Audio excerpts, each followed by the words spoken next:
So, shall we start the session? Yes, we can. Excuse me, I'm having some technical issues with both my camera and microphone, so I'm on the phone. So, Okay. So, we can wait for another 2 minutes, Vakta, or shall we start? sure, if you say so, yeah. Okay, so Vakta, we will start. So let's start. Okay, yeah. Yeah, Okay, so greetings to all of our esteemed guests. We're really happy to see you here on this conference. So, first, I would like to introduce our organizer, our first speaker. This is Mr. Amit Goel. He has two decades of experience of teaching in the field of commerce and management. He has been teaching courses at graduate and postgraduate levels. His area is specialization in finance, economics, and accountancy. Mr. Goel has been a dedicated researcher and writer. He has several national and international publications of research papers and books to his credit. He has been a part of several significant committees in his university. He has also been associated with the promotion drive in the campus at national and international forums. Mr. Goel is a seasoned academician and a learner by heart. He's frequently invited by various universities of Ukraine for delivering lectures and motivate students. He is also a QS world ranking expert and reviewer of Scopus Journal. He has virtues of having a pleasing personality and a friendly attitude. Також вітаю всіх наших україномовних користувачів та всіх наших гостей. Тож я хочу представити нашого першого спікера, це містер пан Аміт Гоель. Він має понад 20 років досвіду викладання у сфері комерції та менеджменту. Він викладає курси на рівні аспірантури. Його спеціалізація – це фінанси, економіка та бухгалтерський облік. Пан Гоель – відданий дослідник і письменник. На його рахунку кілька національних та міжнародних публікацій, наукових робіт та книг. Він є частиною кількох важливих комітетів свого університету. Він також пов'язаний з просуванням кампусу та на національних та міжнародних форумах. Містер Гоель – це досвідчений академік і вчений до глибин своєї душі. Пана Гоеля часто запрошують різні університети України для читання лекцій та мотивації студентів. Він також є експертом світового рейтингу QS та рецензентом журналу Scopus. У нього приємна особистість та дружнє ставлення до всіх своїх колег, студентів та будь-хто, хто зацікавлений у його ремеслі. So please, the floor is yours. thank you, Vakdam, for introducing me. And good morning, good afternoon, Dobra Utra, Minya Zavut Amit. And I am the organizer of this one day international seminar.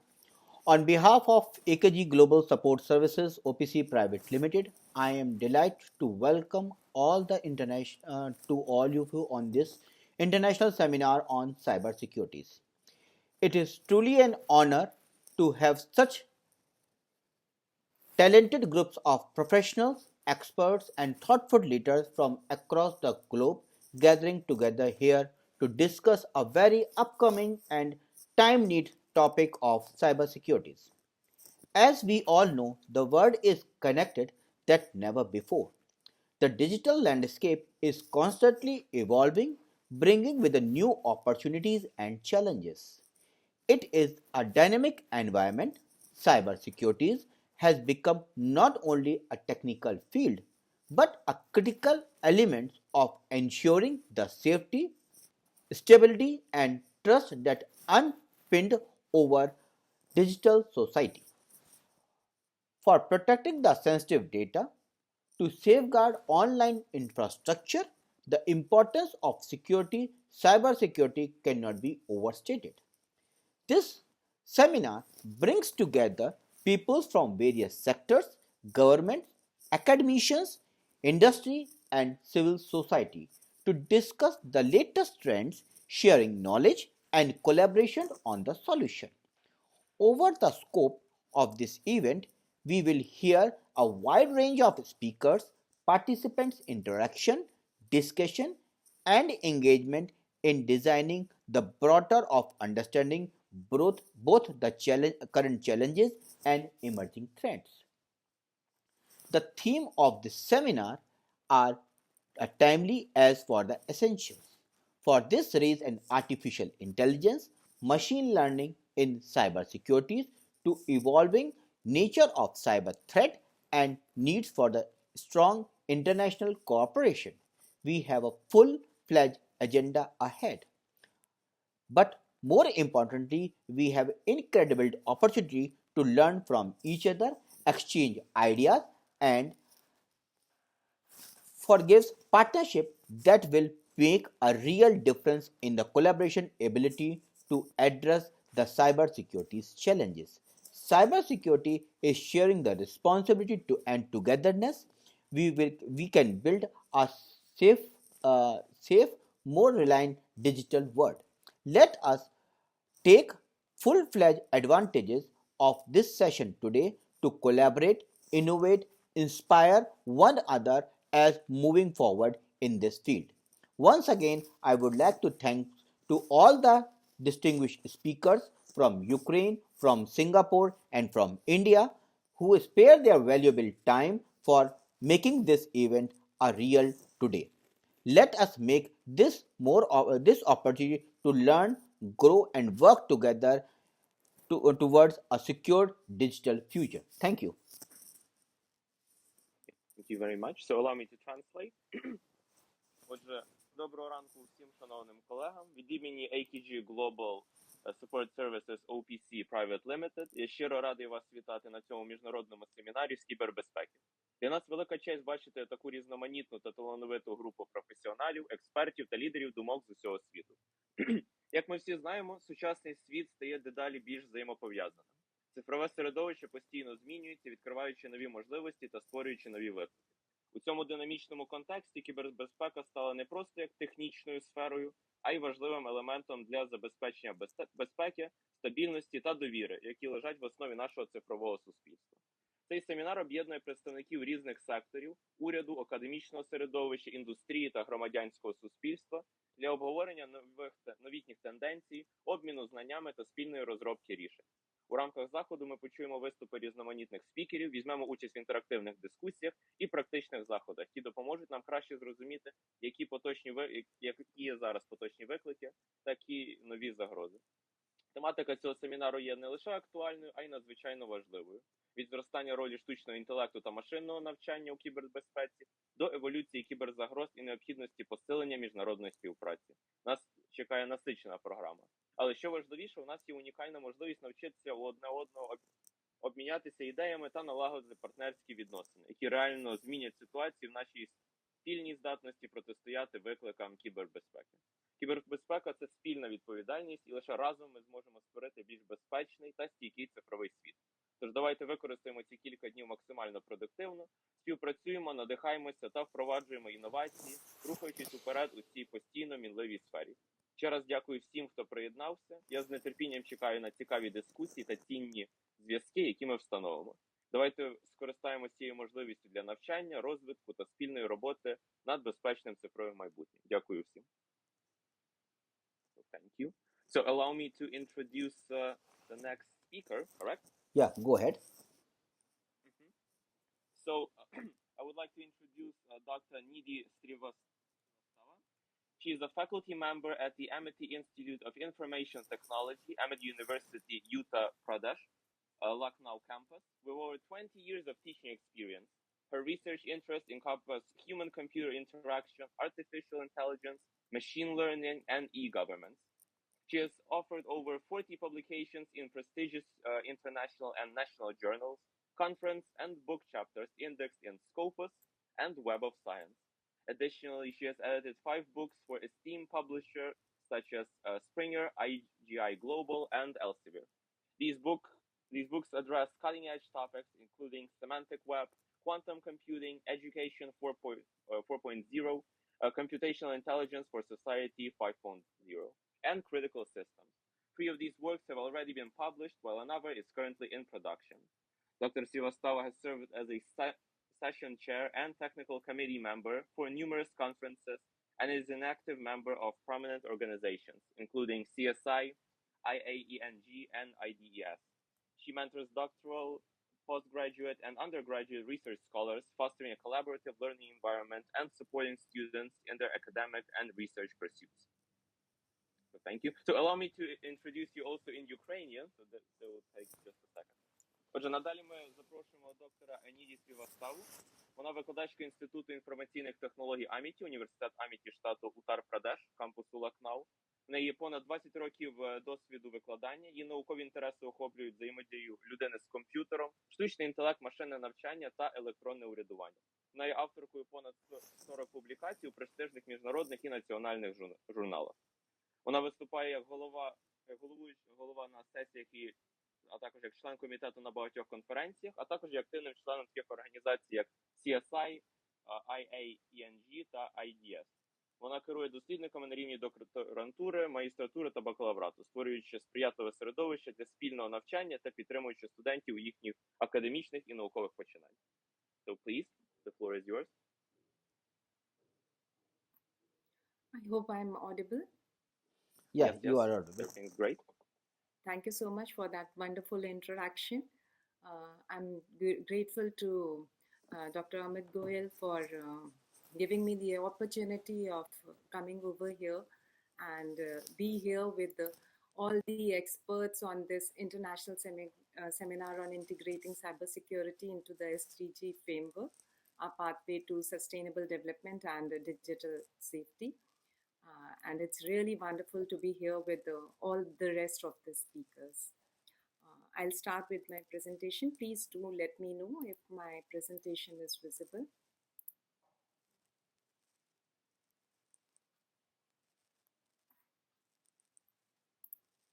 Is it visible? Yeah, it is visible. Okay. My topic is cybersecurity and women's empowerment, a synergistic approach. These are few of the quotes that have been given by a few of the prominent persons, like Bhavesh Goswami, founder and CEO of Cloud, that said that women continue to be significantly underrepresented in the cybersecurity sector, holding only 20 to 25% of roles at present. While this number is projected to reach 30% by 2025, achieving true gender parity is still a distant goal, and it's likely that we will reach a 50% representation only by 2030. I'll not read or go through the next of the quotes, but I think so all of you can please go through it, and if we'll just see each of these quotes only emphasize on one of the point, and that is the underrepresentation of the women or the girls in the cybersecurity sector. And much has been done till now, and they are trying their best that this percentage of the women representation in the cybersecurity world increases. But it's really sad to know that even if we try a level best, still by 2030 only there would be 50% representation. Although we know that females play a majority of the part in this entire world. Moving forward, all of us know what the cybersecurity is, but I'll just go very quickly over it. We are women. So moving to our first part, the cyber crimes, if you'll read this particular quote, it says women are more likely than men to be victims of severe forms of cyber violence, and the impact on their lives is far more traumatic. And when we say it's traumatic, these cyber attacks, generally when they tend to harass the women or the girls, they tend to go far ahead towards societal tendency, or they tend to get into depression, and there are many, or they generally feel the psychological pressure on themselves. These are the various cyber crimes which we see generally against women, like morphing, cyber stalking, financial fraud, cyberbullying, and revenge porn. Cyber stalking, we all know that stalking simply means keeping an eye on a particular person, and when we are talking in reference to the cyber stalking, that is where a person keeps an eye on the victim, but it is only through the social media. So they generally contact the women or the girls through online medium, and they try to contact them. Even if the person is not interested, they would again and again try to contact with them. Cyberbullying, is a form where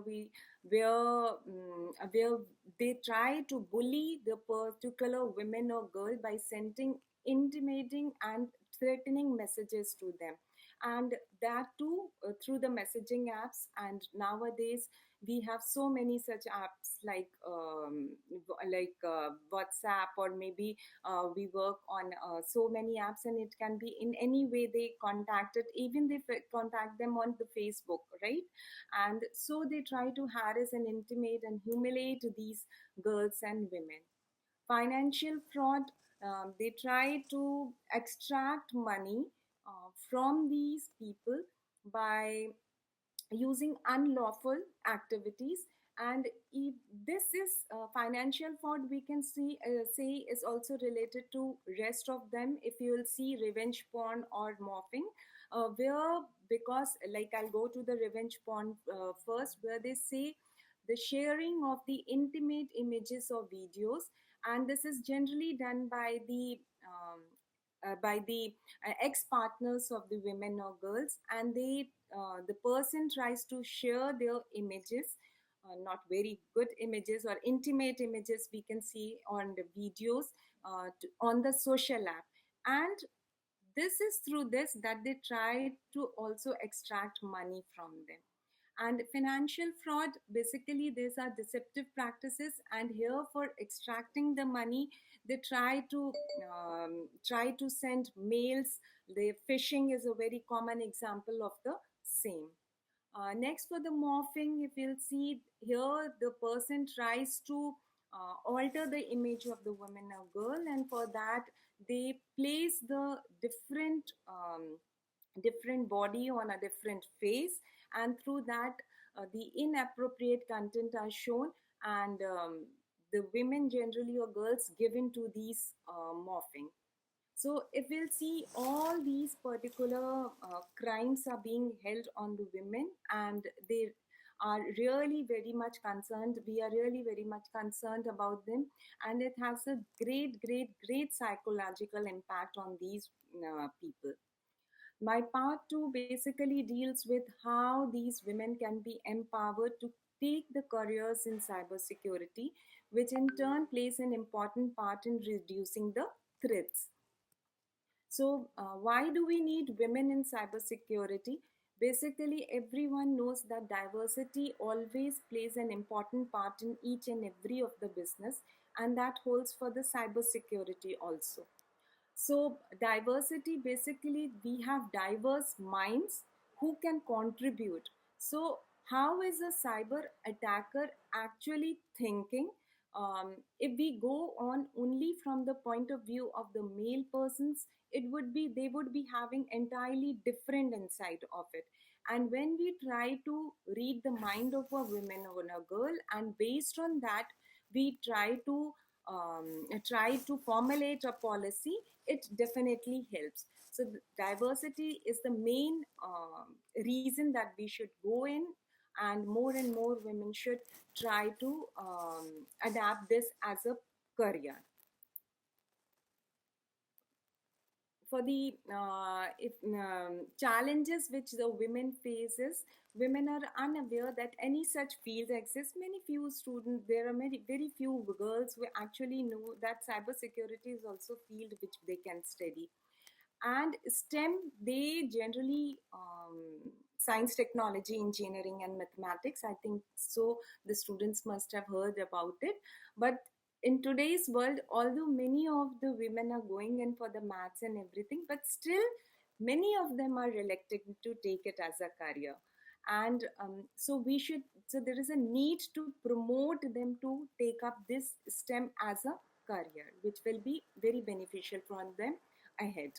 Stereotypes and biases, and we all know that generally with the passage of time, the women are also working, but still where the career advancement is considered, um, there are biases. And generally men tend to prefer men. Excuse me if I'm hurting the feeling of anyone, but it's a very common thing that generally men prefer that men should come up, and the women are kept at a backstage.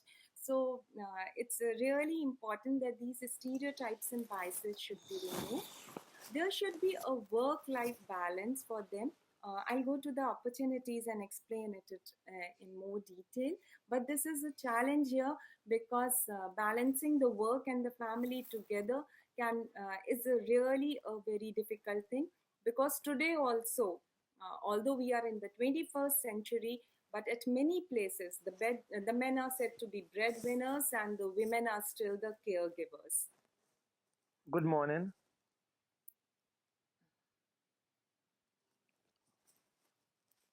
Okay, moving ahead with the cyberbullying.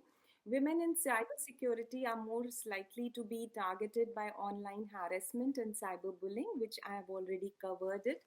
Then there are also lack of networking opportunities. Sometimes the women are really interested in going ahead, but the problem with it is that they do not know how to go ahead and take this particular career. So network opportunities are less for them. And as I already say, the diversity, there is lack of diversity, and that can limit the innovation and problem solving capabilities within the industry.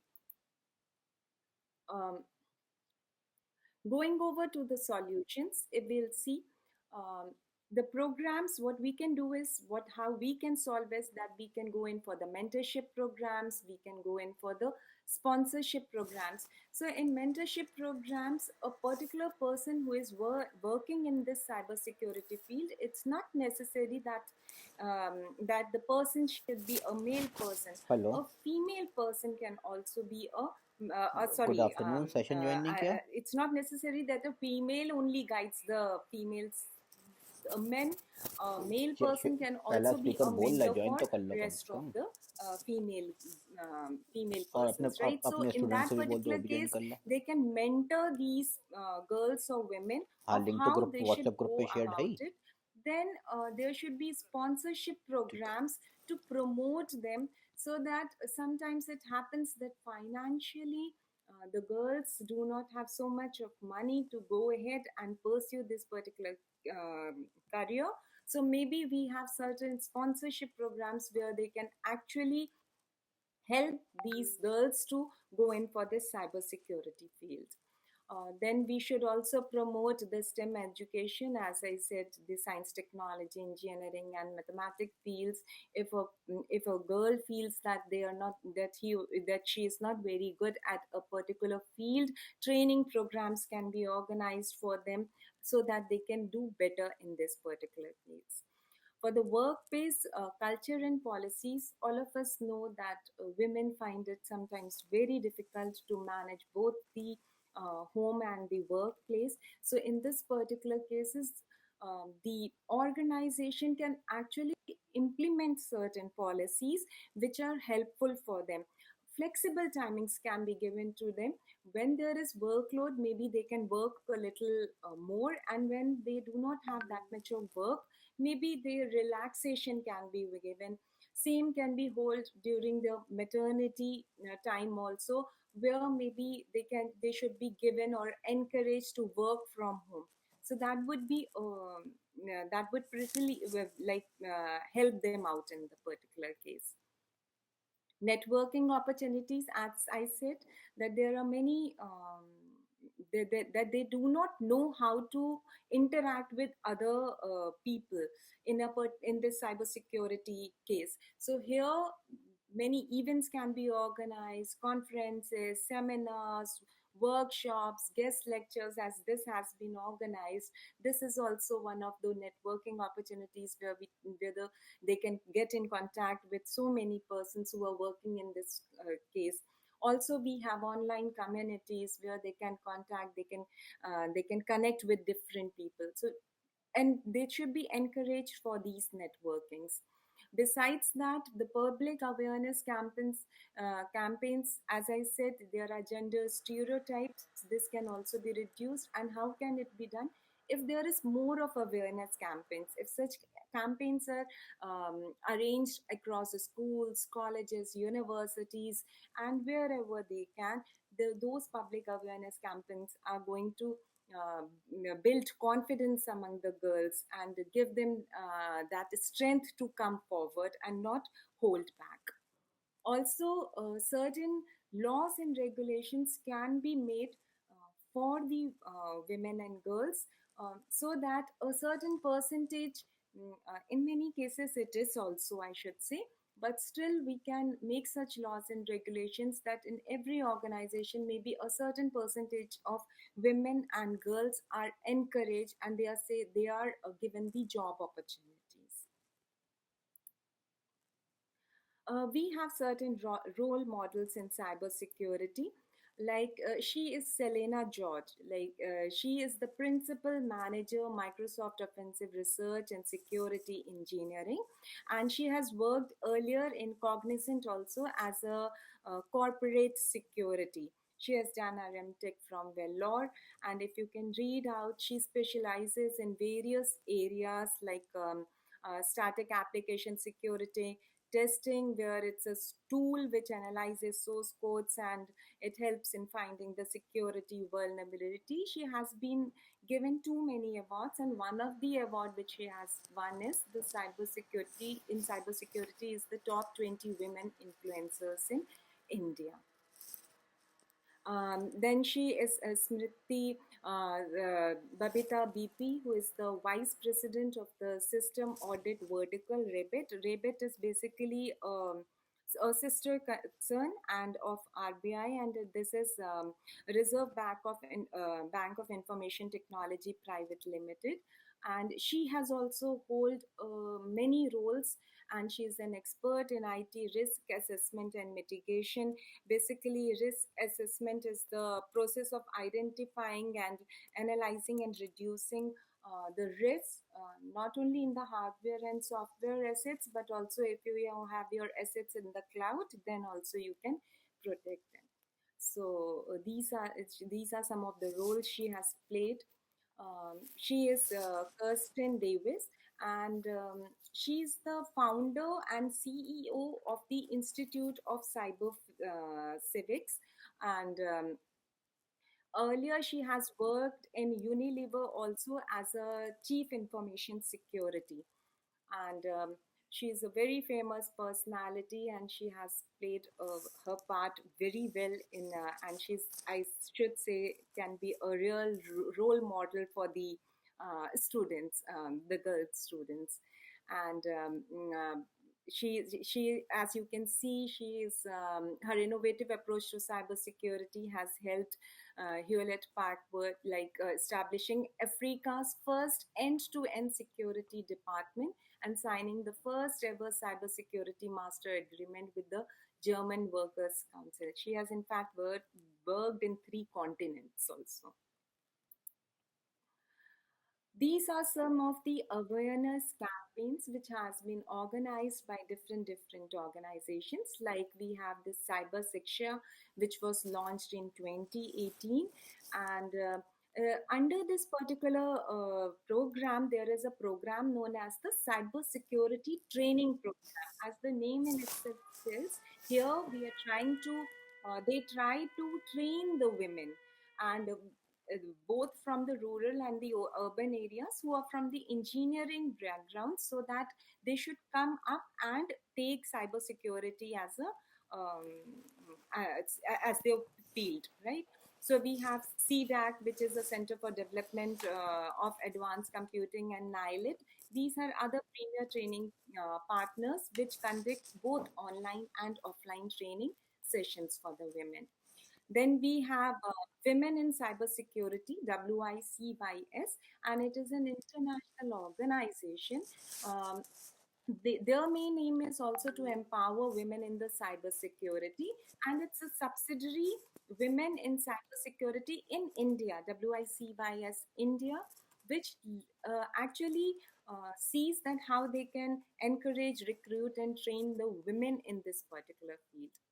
Then we have Excuse me, could you could you keep to the time I'll just frame take in 5 focus, more please? minutes. I'll quickly move. Yeah, okay, no problem. I was just wanted to.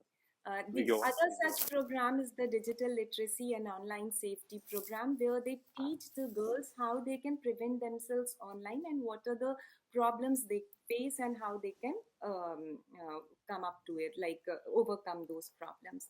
Similarly, you can see we have these few program also. There's Wipro is doing it for the women. Then we have Rakshak. Then we have ICMCP. These are also few of the awareness programs. So as you can see, we have the government is also trying their level best for the same. And these are some of the job roles in cyber security which women can take, like security analyst, incident responder, security engineer. Then we have security awareness trainer. Basically, security analyst is a person who is a professional, in fact I should say, who identifies and fixes the security issues. Then we have incident reporter, who responder, who on the call of a particular report of a particular incident, decides that what needs to be done for the same. And they tend to control they tend to reduce the damage control. Then we have security engineers and security awareness trainer, who trains the other persons for these, like through different online and offline programs. They're trying to give the training materials to these to the people and train them for these for increasing the security awareness. This is a Cyber for Her is a hackathon which has been especially held in reference to the cybersecurity world, and it has been supported by British High Commission, New Delhi, and sponsored by Rubrik. And I'll end my presentation again with a quote from Maya Horowitz, who says that it's a long quote, so I'll just read out the main thing. It says, closing the gender gap in cybersecurity is not just a matter of equality. We focus our efforts on education, professional development, inclusive recruitment measures, mentoring programs, and pay equity advocacy, which is also one of the things. Even if the women are given the same job role as the men, they do not get a equal pay, and they generally are given less pay as compared to the men. So all these things needs to be actually taken care of. Thank you so much. Thank you very much. Thank you. So does any of the participants have any questions, or we... So the floor Також is... є запитання до... Yeah, Vagdam, carry on. Окей. Ще запитання до україномовних слухачів. Чи потрібен ще переклад щодо самих презентацій, чи все зрозуміло? Загалом я можу просто як надати загальну ідею, бо у нас час піджимає, то я можу як загальну. Та ні, все зрозуміло. Добре, тоді без питань. Дякую. So allow me to introduce our next speaker. Right? Just Vagdam, give me a minute time. Before that, I would like to thanks to Dr. Nidhi Srivastava for sparing her valuable time. Yesterday, she lost her mother-in-law, and it is her over what I can say, her generosity that she is still delivering the lecture in today's seminar.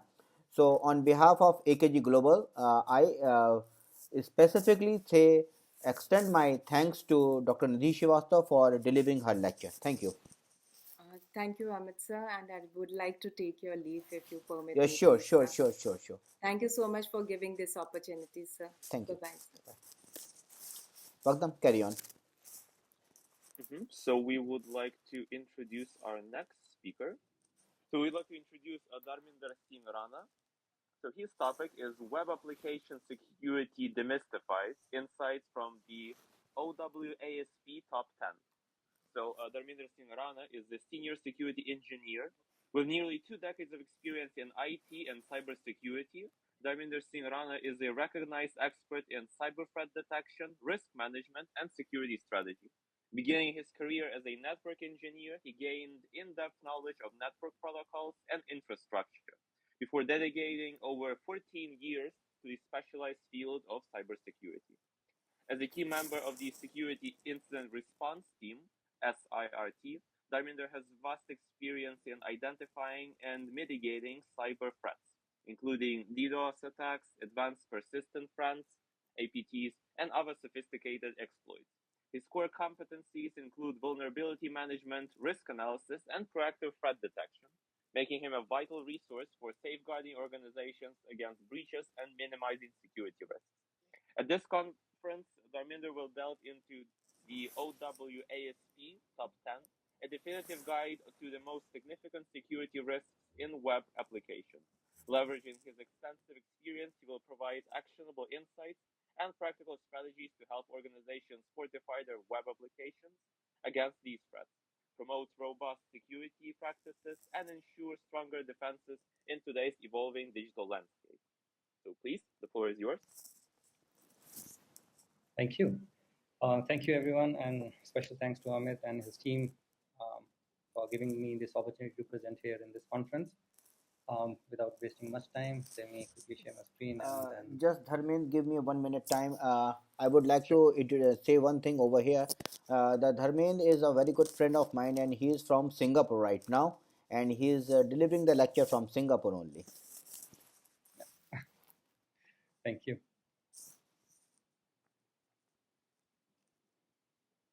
Okay, let me know if you're able to see my screen. Yes, it's visible. Yeah. Okay. Thank you. So before I start, right, a small disclaimer. Okay, the technical content and opinions presented here are my own and do not necessarily reflect the views, positions, or endorsement of my employer. I'm participating in this event in a personal capacity and not as an official representative of my organization. So I'll tell you, like, I work for an organization called F5. Okay, so since I need to take some approval, so that's the reason this disclaimer is here.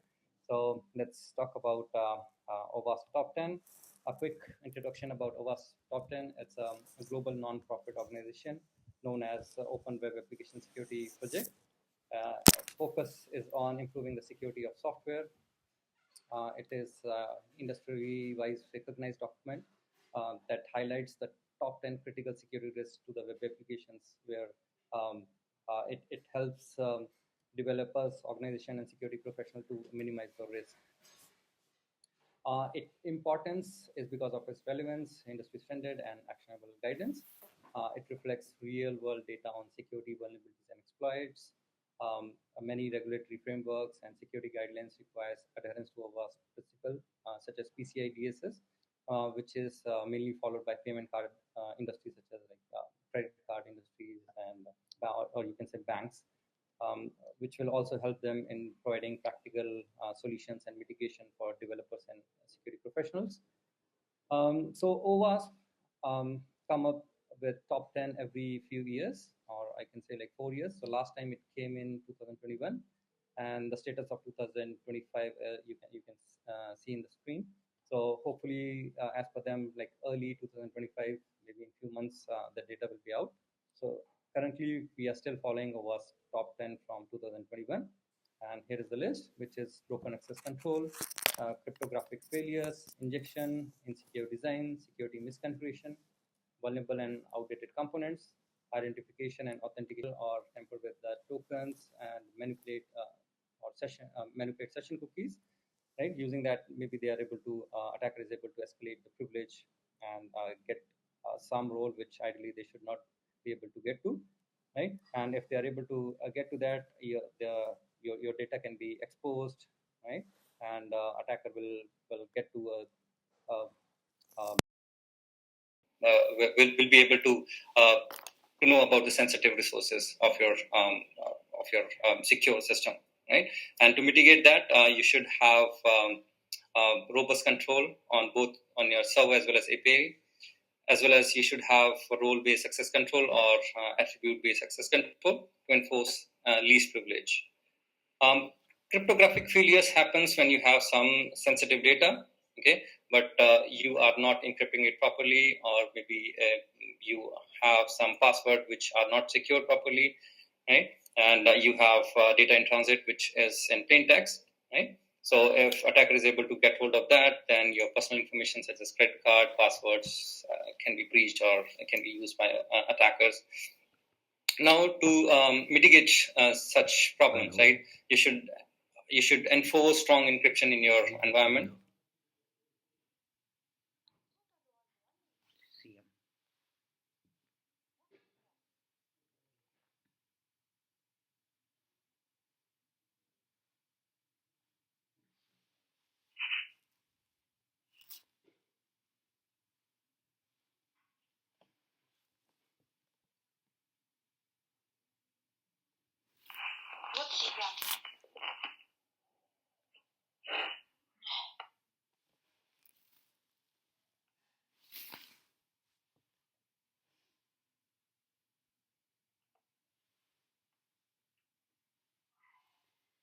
Seminar, international seminar.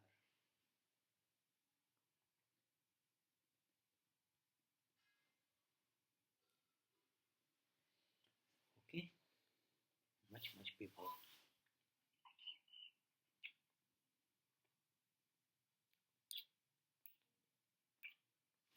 Very beautiful.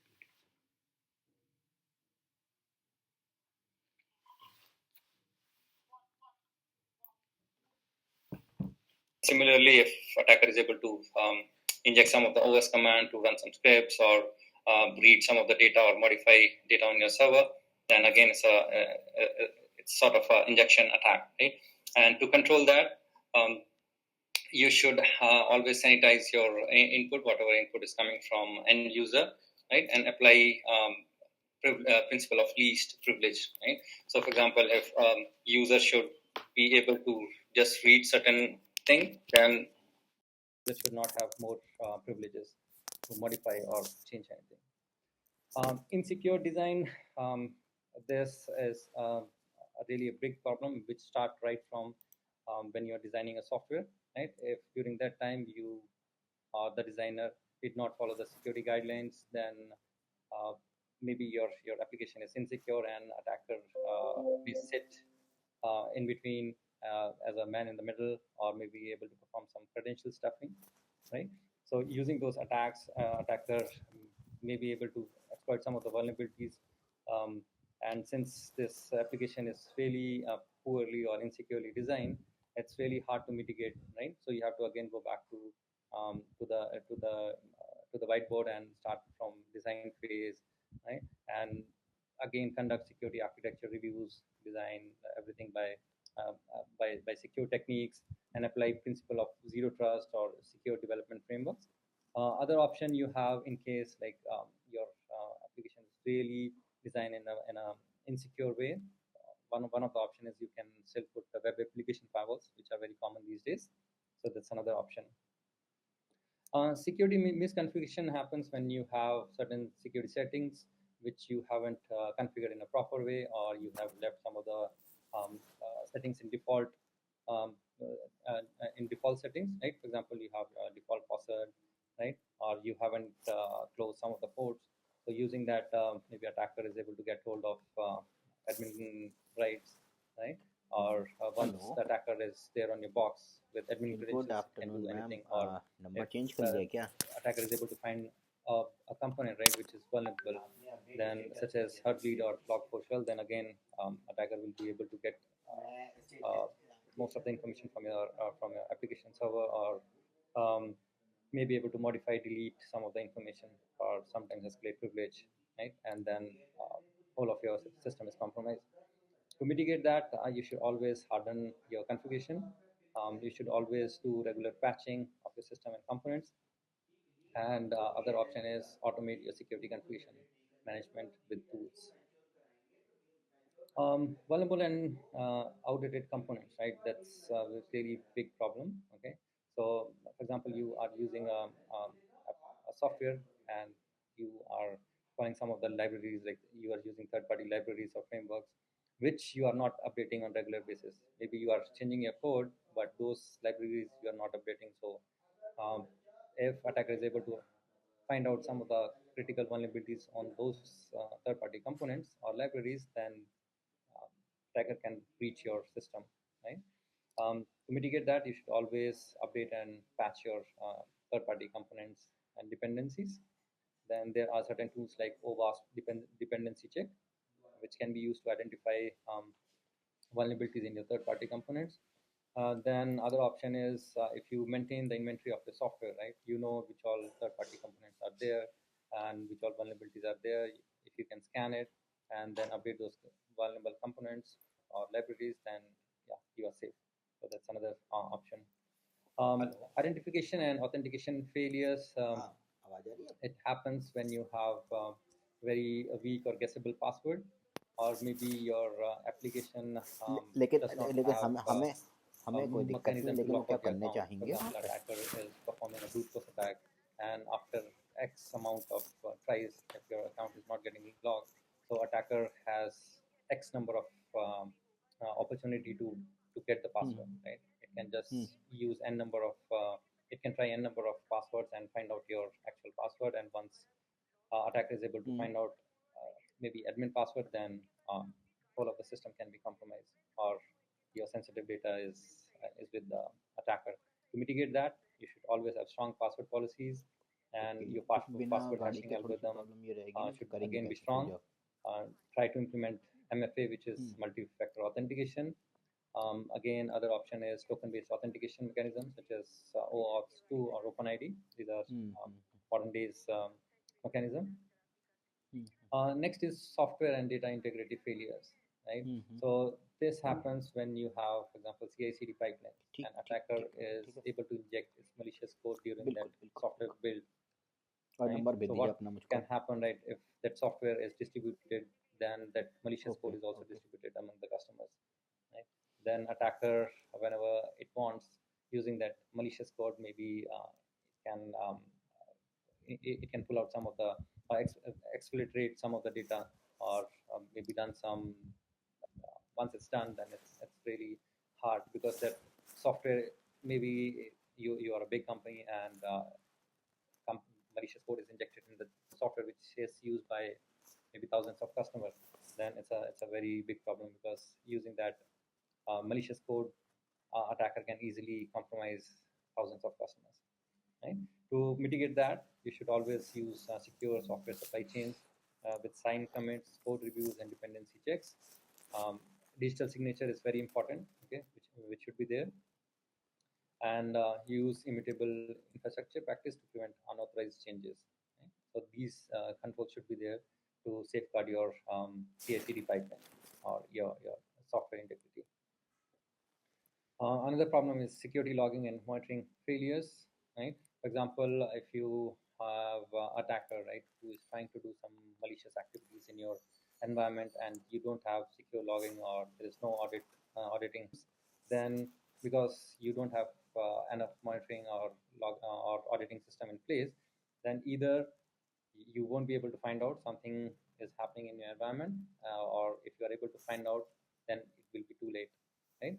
So you should always have a centralized logging system, and there should be some alert mechanism for failed login attempts or privilege escalation, and regular audit, and again, is a very good thing to have in any of your environment.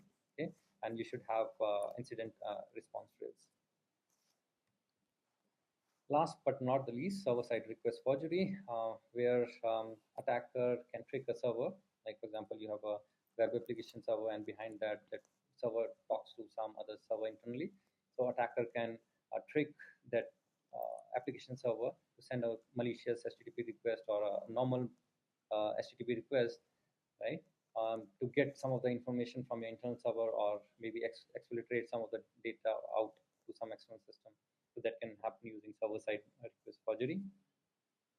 To mitigate that, again, you should restrict outbound traffic, and always sanitize and validate what user input is coming in to your server or application server.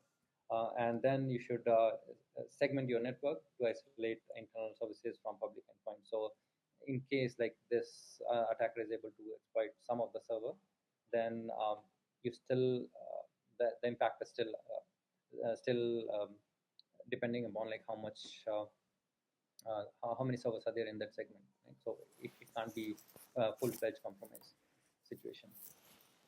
Okay, so coming to the conclusion, security is a continuous process that requires proactive measure and constant vigilance.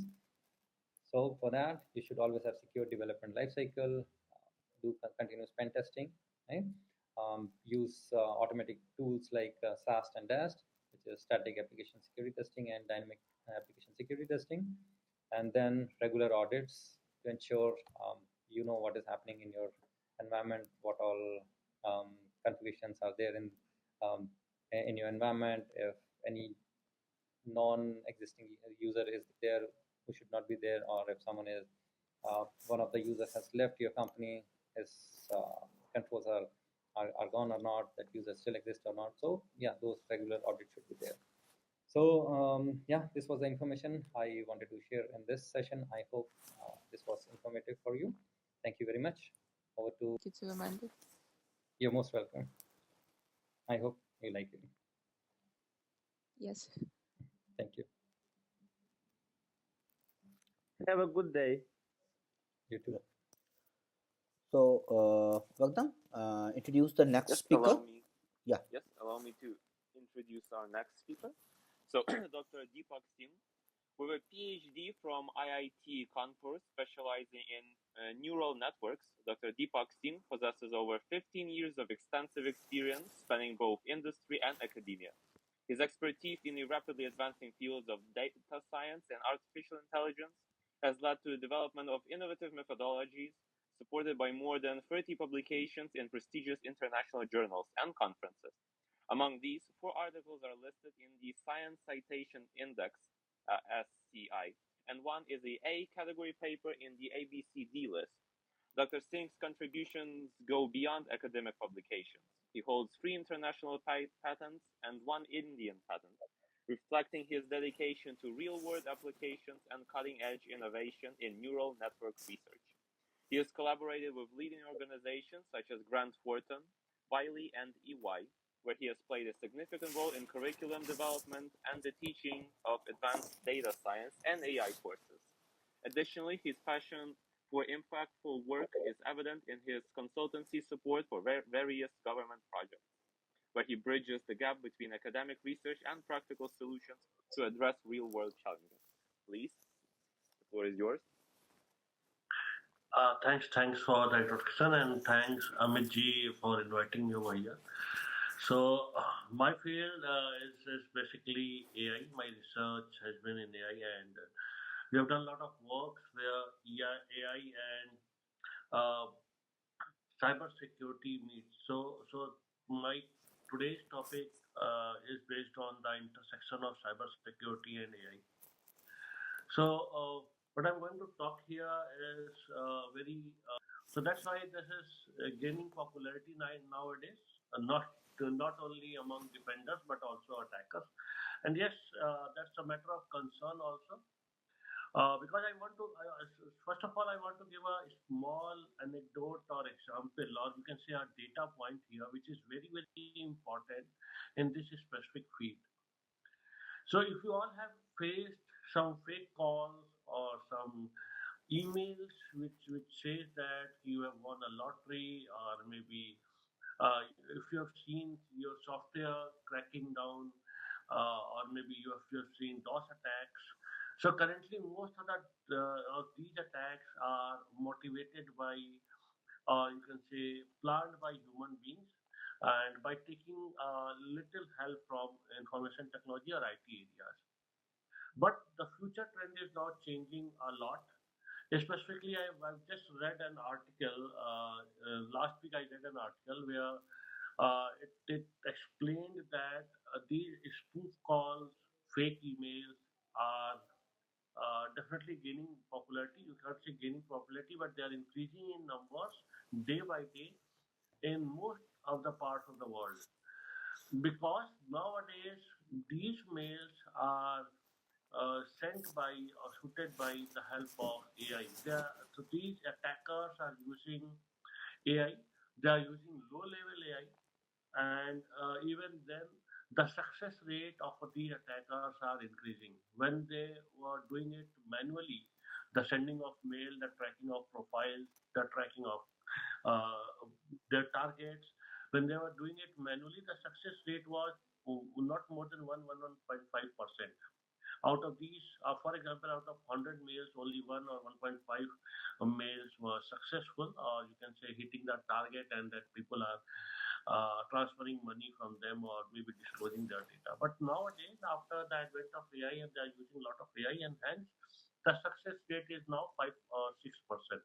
So you don't think that 5 and 6% is very low. This is a huge amount, and especially in the countries which are still where a lot of population is still you can say not very well versed in IT. These targets are, you can say the success rate of these fake emails, fake spoofs is a bit less, but in fact you can say it's normally the same. So why this huge increase rate in this success? Because now attackers are starting using AI. So my current PPT, basically I'm talking on the positive part of AI, how AI is going to defend, and but we need to always be ready. We need to, or you can say, be ready, or you need to always be ready for the scenario where this generative AI and LLMs are going to combine with these spoofing mechanisms, and attackers are going to use this LLM, generative AI, and huge GPU reserves which are there to track our profile or to send the mail or to plan the mail. So at that point of time, a lot of problems will be there. So, but before that, I just want to explain here how we can use AI for the positive part. So, in today's presentation, in the next 12-13 minutes, we will discuss about the role of cybersecurity. I basically explain this a bit here. And after that, we will see the intersections, and we will see the potential challenges in basically AI-based systems. Dharminder had helped me a lot when he was speaking about different tools. He has explained some tools which are very, very important in this area also. So I will try to skip that because that's already explained. So I'm working in this specific field from around 2002, 2004 specifically, and initially AI was not so popular among, it was not so popular in any of the field, but it was not also very popular among the attackers. But when 2015, in 2015, lot of journals, papers, and white papers came into the market. Lot of companies, including including the biggies of the world, Microsoft, at that point of time, Yahoo, Bit, they started working in this specific field, and they started making a threat detection model to respond to the cyber attackers in real life. Now I'm not talking about only normal person. I'm talking about companies also. So a lot of cyber attacks happens on companies and governments also. So this is specifically that area. So at that point of time, everyone thought, yes, that's a very interesting thing to do, AI to help us in fighting against cybercrime. But at the same time, I've seen that in 2018, 2019, there were models which were developed by some of the hackers to stop these attacks also, or stop the attacks from law-abiding, implementing agencies also. So sort of war started between positive, or you can say cyber attackers and cyber police using AI. The most important thing, and I request everyone, if you are looking at it, try to go and check.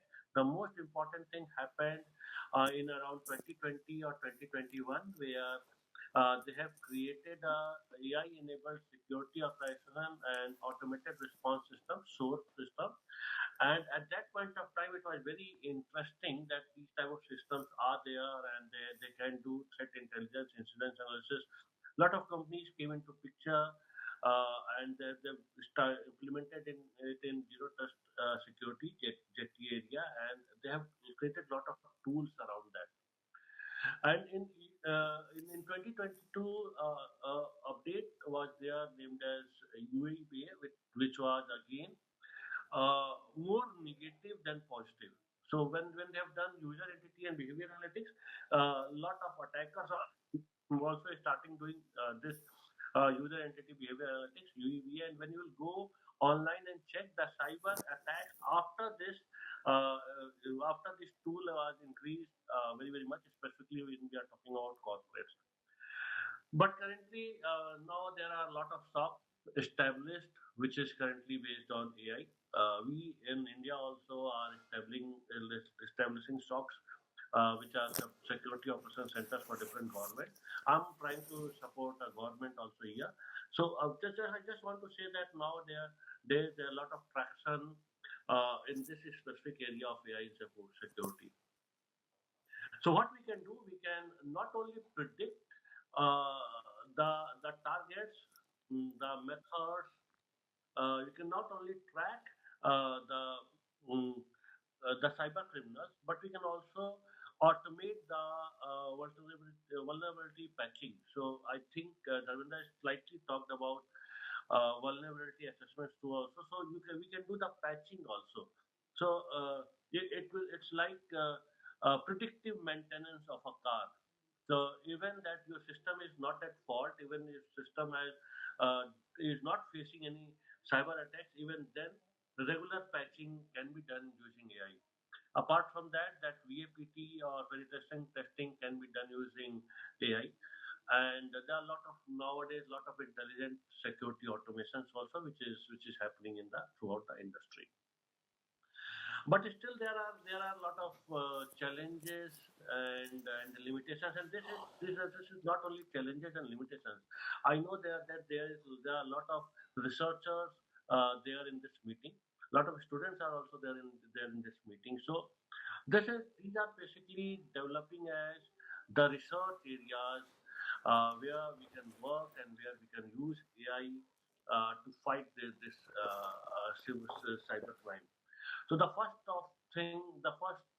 which is here is basically related to ethical AI, not directly cyber security, but I think Dr. Nidhi was talking about that how to remove biases. So AI can be used to remove biases also, not only in the field of cyber security, but also the fields related to us. For example, decision making, the decision makers which are there, which takes decision on cyber security related matters. So the biases can be removed, can be decreased over there from the base of AI. Apart from that, a lot of data augmentation can be done using AI, because when we try to create a system based on AI, using AI based on cyber security, the data is slightly twisted. That we don't get a lot of data where frauds are there. So you can say due to lack of data, making models to defend these cyber crimes is a bit tough. So here using AI, you can do lot of augmentation in data, and lot of data will be there, which can be used to train the models and then to stop these type of threats. So, but this is the positive part of it. The negative is cyber threats are also evolving day by day. So they are also using AI, and AI is sort of fighting with AI. So that cyber, the LLMs or the generative AI, or you can say the deep learning models, which cyber criminals are using to attack, they are also quite very strong. So we need to think about ethical AI. We need to think about how to stop. Um, how can we stop from getting these algorithms in the hands of cyber criminals, so that we can so that AI can only be used for the security and not for the attacks. Same thing again, sort of ethical AI. We need to add a lot of explainability in AI also, so that we can use it for training data. We can use it for stopping the biases. We can use it to address the challenges and limitations of different tools which are there in cybersecurity. So in 2021, I was there in their team.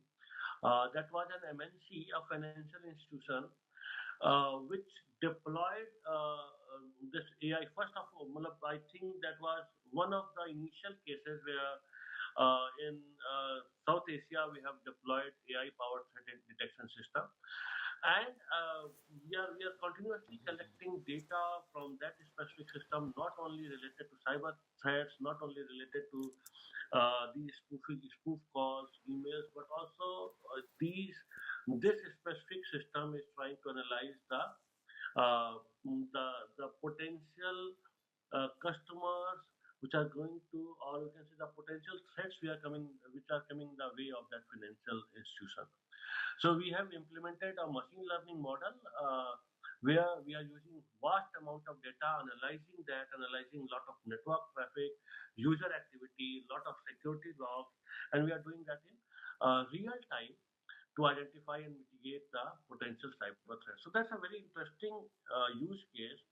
I can't tell the name of the company because again that will be violence of NDA. But yes, they have gained that a lot. Before 2021, there were around 32 cyber attacks against that financial institution, and there were a lot of DOS attacks also against them. But after 2021, I have seen only two attacks, and we have prevented them successfully in first few minutes. Because of AI already predicted that there will be attack in this specific at this specific time, and we have seen that. And now AI already had told that system that there will be an attack in next few months because of the rise of in the price of Bitcoin. So because of that prediction, now we are adding a lot of firewalls. We are changing the rules. We are upgrading the rules, and we are adding a new layer of firewall to stop that attack. And I'm sure that we can stop that attack which is going to happen in next few months, predicted by AI. So that's an interesting thing, and that AI is predicting that some attack is going to happen, and then we are trying to stop the same. And the future will be slightly better than this, and very very interesting, because the AI system which we have implemented over there is not only stopping the cyber threats, but also learning different things from the regular cyber attacks, which are not happening on this system, but happening worldwide. So we got the data from some security agencies throughout the world, not only from US. We got some data from one Russian company, Kaspersky, and we got the data from German agencies. And now we have collaborated. We are taking that data, that how these cyber attacks are happening worldwide. Specifically, I'm talking about financial institutions because that's the use case we are talking about. And after that, we are analyzing what's going to happen specifically in the case of in the scenario which is related to India. And using that system, we are generating autonomous threat response of the user, but we are setting that some of users is trying to do this, or some of users are trying to do this, something like that. So that also we are sending it. Apart from that, we have again we have taken a small tool from a company which is doing this automated vulnerability patching, and that's also taking help of our AI. That's that. But now in 25, just in the last week, we have started developing a small tool for them, which is related to intelligent threat hunting. So not only the data related to this financial company, but now we are hunting the threat worldwide using the data openly available. Not only this, we are doing some web scraping also. We have added some bots also, and these are uncovering the hidden threats within the network and within internet also, through internet also. So not only this, we are trying to analyze. So this financial agency is getting a lot of negative emails also from the from the attackers, from the hackers. So we are analyzing those mails, those messages using NLP, and we are trying to analyze is this a real you can say threat or not. And also we are trying to analyze a lot of suspicious patterns and anomalies. So this is the thing which currently is possible, and definitely after advent of this LLM generative AI, this is going to be strengthened. But still, as I told you already, that my concern, this is specifically my concern. I'm not talking about any specific tools. So my concern is that there will be a lot of privacy concern when we are analyzing a lot of user data. Some of the data may be leaked, or maybe due to several issues, someone can predict that which this user is, and that can be a problem. Transparency and explainability we are trying to build in these AI tools, but not a lot of AI tools which are there in market has this transparency and explainability. Also, a lot of algo biases are there. So that's also a problem for our algorithms. So this is what we have initially done. One of the most important thing here, which I have talked about, is definitely you need to foster talent and upskilling to stop these type of threats. So that's all from my side.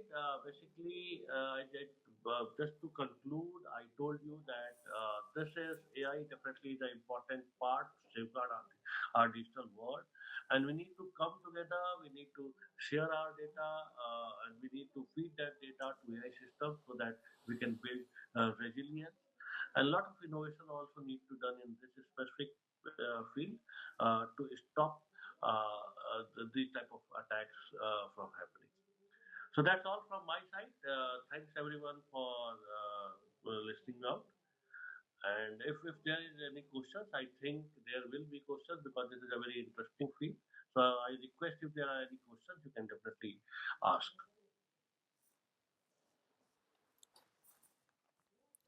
Which you can install on your child's phone, and it can stop your child from accessing these type of content. So these things are underway.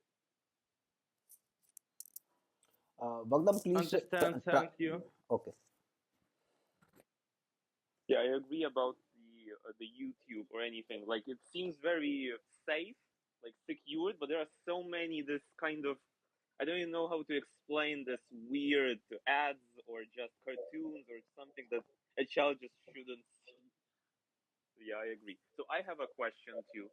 So what do you think are some, let's say, practical small steps for these like medium-sized businesses to integrate these cybersecurity tools, like without big budget, just these like small kind of things to consider? So when I consult these type of small users, or maybe home users, or maybe small businesses, sorry. So what I advise, the first thing you should go with a strong antivirus, very very necessary. If you are using Windows Defender is fine, but even then, I think you need a add a secondary antivirus with that. It may slow your system a little bit, but it's a necessity. Apart from that, if you are a small organization, you can add a firewall. And the most important thing is the rules in the firewall that need to be created in a very you can say intelligent way, so that you can stop the threats from happening. And nowadays there is a very important concept of zero trust security. So you not only need to check the incoming traffic, you need to check the outgoing traffic also, and that your firewall can do. And last but not the least, you need to download the logs of your firewall and do analysis using AI tools from time to time. For example, once in a month. So these are some steps which are which is sort of hygiene for any small business to take care from these type of threats. Thank you, appreciate it. Sorry, sir, if you don't mind, can I add something here? Please, I think Ravinderji can ask this answer better. Please. No. So I think you have covered everything, but another important thing is your firewall also should be updated always. Like if there is a new function coming in, so your firewall or any software you have should be updated, because at least in that case you have covered all known vulnerabilities. Definitely, if there is unknown vulnerability, no one can cover that.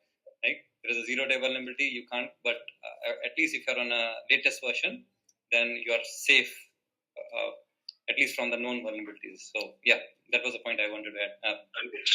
Very necessary. Thanks for this out. Thank you.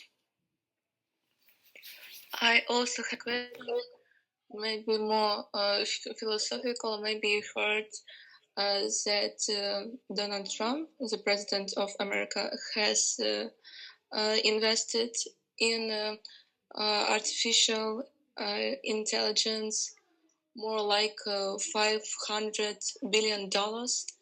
And what is your personal opinion? What kind of future is awaiting for us? Is it will be more helpful or will give more threats? Yeah, definitely. So not only they have invested a huge amount, but most of the countries are developing infrastructure to support AI. Germany, France, they have invested big time. India is also trying to invest a huge amount to develop the infrastructure on which this AI algorithms can be trained. Yes, thanks for the input. Thank you. Bogdan? I also thank you for your answer. Thank you. So we may proceed. Yeah. Yeah, please. Yeah. So I would love to introduce our next speaker. This is Maya Kovalchuk. She's a versatile professional with expertise in software development, machine learning, and cybersecurity, coupled with a proven track record in academic leadership. Proficient in multiple programming languages, including Java, Python, C++, and JavaScript. She's also skilled in the web technologies such as HTML, CSS, PHP, and Angular. As an AWS Academy certified specialist, Dr. Kovalchuk integrates machine learning algorithms to the Polisa National University. Dr. Kovalchuk holds a Candidate of Pedagogical Science degree and is pursuing a Master's in Computer Science, showcasing her commitment to continuous learning. Her accomplishments include published research in Scopus Index journals, editorial roles on the board of an international scientific journal, and frequent presentations at international seminars. With a passion for driving technological advancements, Dr. Kovalchuk is dedicated to mentoring the next generation of IT and design professionals. Please, the floor is yours. Thank you. Добрий день.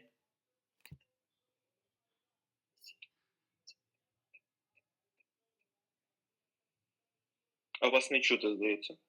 Вас не чути. Sorry.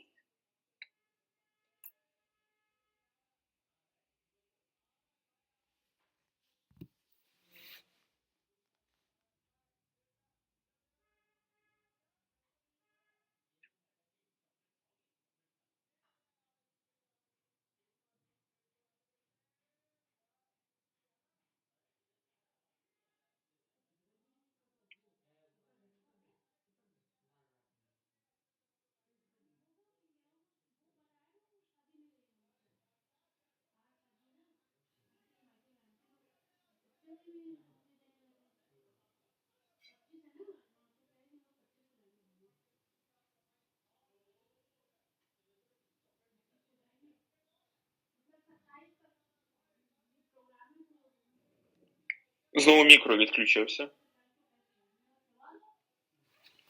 Відкрийте мікрофон. Так, зараз чути? Так, зараз чути.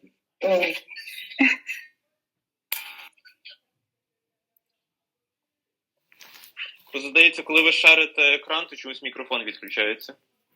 Може хтось... Я зрозуміла. Тоді секундочку, зараз спробую виправити. Ви можете тоді комусь ще надіслати, або я можу теж відкрити просто, і ви можете, як через мій екран. Зараз так спробую. Ви можете ще спробувати з двох девайсів з комп'ютера шерити екран, а з телефону записувати звук. Теж як варіант. Давайте just a тоді second. зараз спробую наступний спікер, а я зараз переналаштую у себе телефон і наступною буду я тоді, якщо можна. Mr. Amin, we would like to introduce our next speaker for the time being. Yes, because sure. We're having some technical issues. Is that okay? Yeah, no problem. But Maya, if you can possible, you can send me your presentation and I will change your slides and you will continue with the session. Yes, да.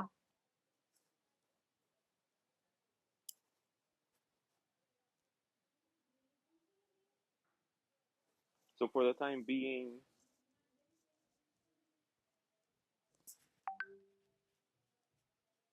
development of her field.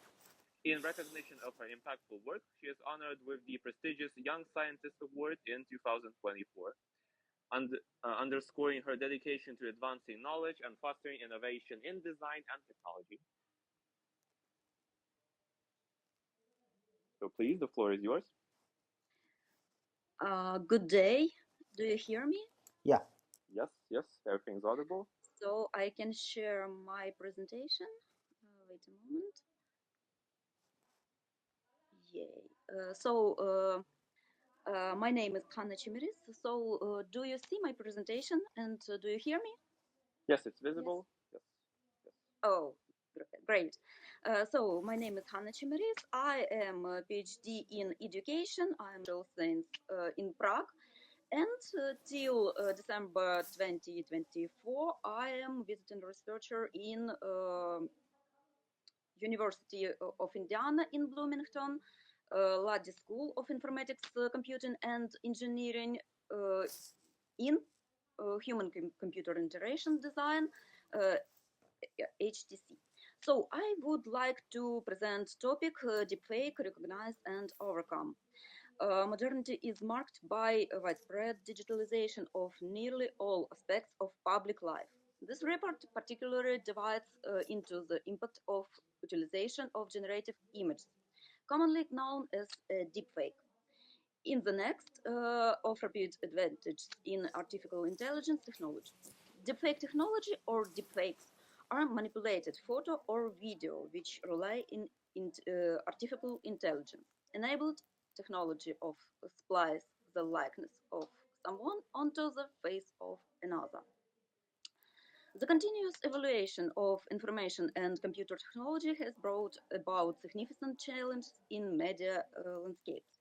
Modern computer graphics tools are increasingly used for creation of photorealistic images and modeling objects for virtual and augmented reality.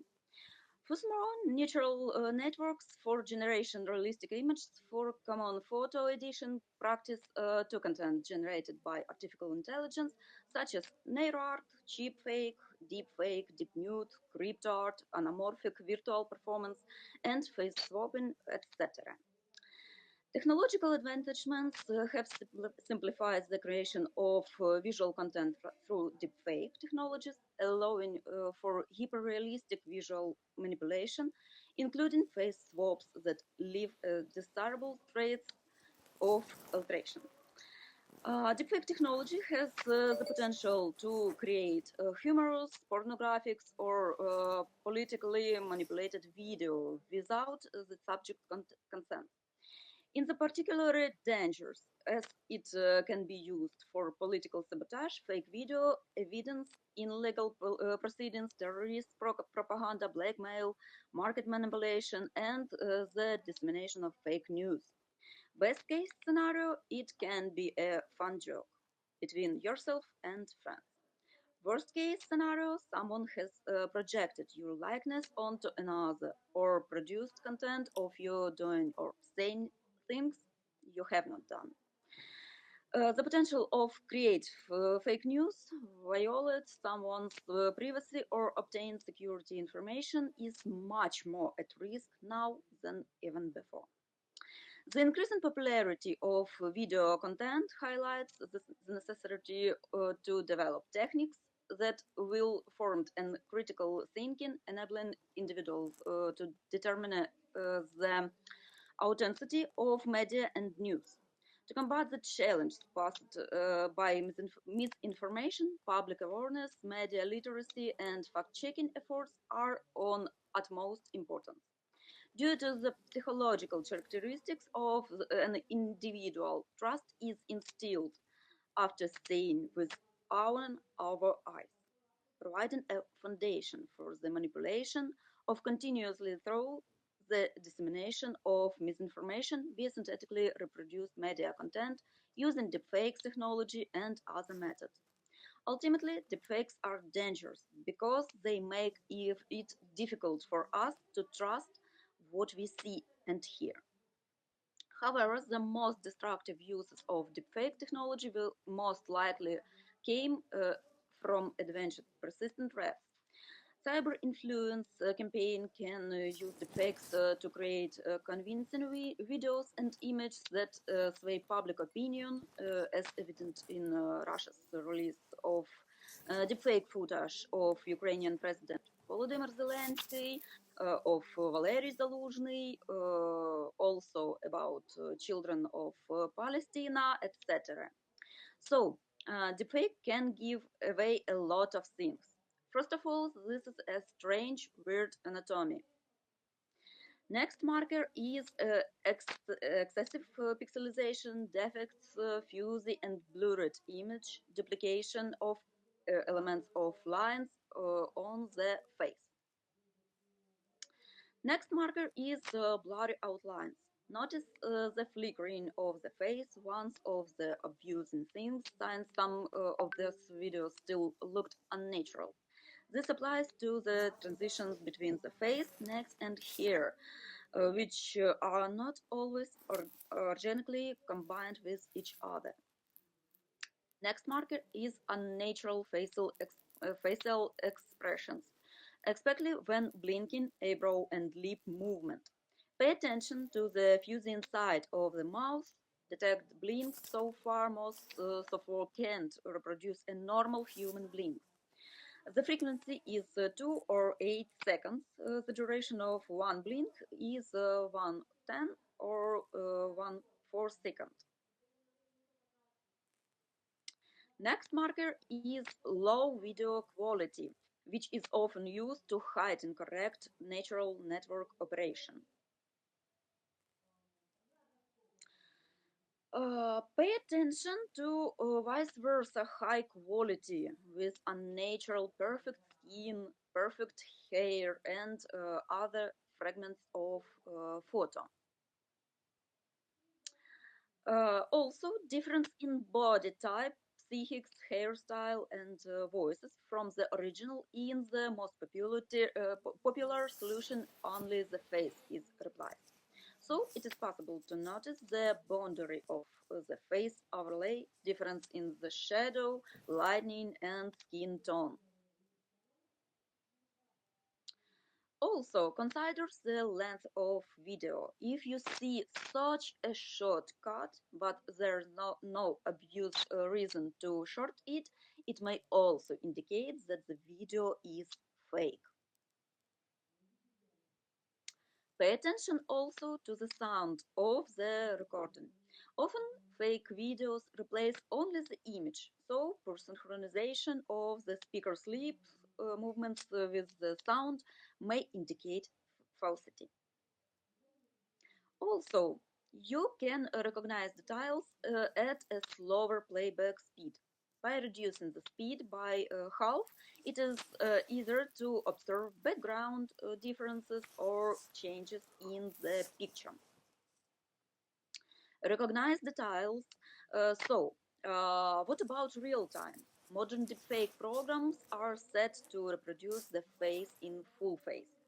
Therefore, a request to turn neck in 90 degree will destroy the realistic illusion, or the appearance of an object between the camera and the face, for example, a hand. Also, about real time or appearance of an object between the camera and face, for example, head. So I would make some conclusion of my speech. Deepfake algorithms are not designed to create an image in Profile Simplify because they don't need it. During a conversation, it is customary to look at a person you're talking to. A simple profile trick is a great way to keep yourself safe from online scammers. In conclusion, I would like to make some following statement about the position of trust no one. After all, even modern techniques designed to detect deepfake, such as fake catcher by Intel, don't give a 100% result. But I would like to conclude my speech in next sentence with following. I would really like to think that all terrible news that fills our daily news feeds are fake because our news, except in Ukraine, are really terrible.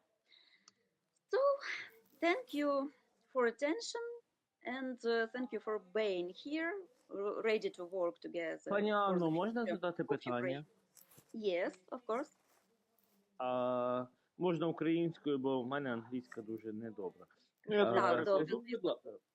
Скажіть, будь ласка, як можна запобігти пожилим людям, щоб вони не лайкали оці от створені штучним інтелектом картинки?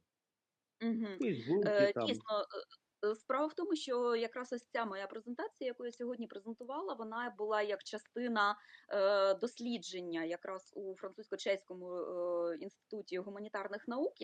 Це дослідження було присвячено саме розробці методології підвищення обізнаності населення стосовно саме ось цих зманіпульованих відео, зманіпульованих фото, да, тобто відеоконтенту.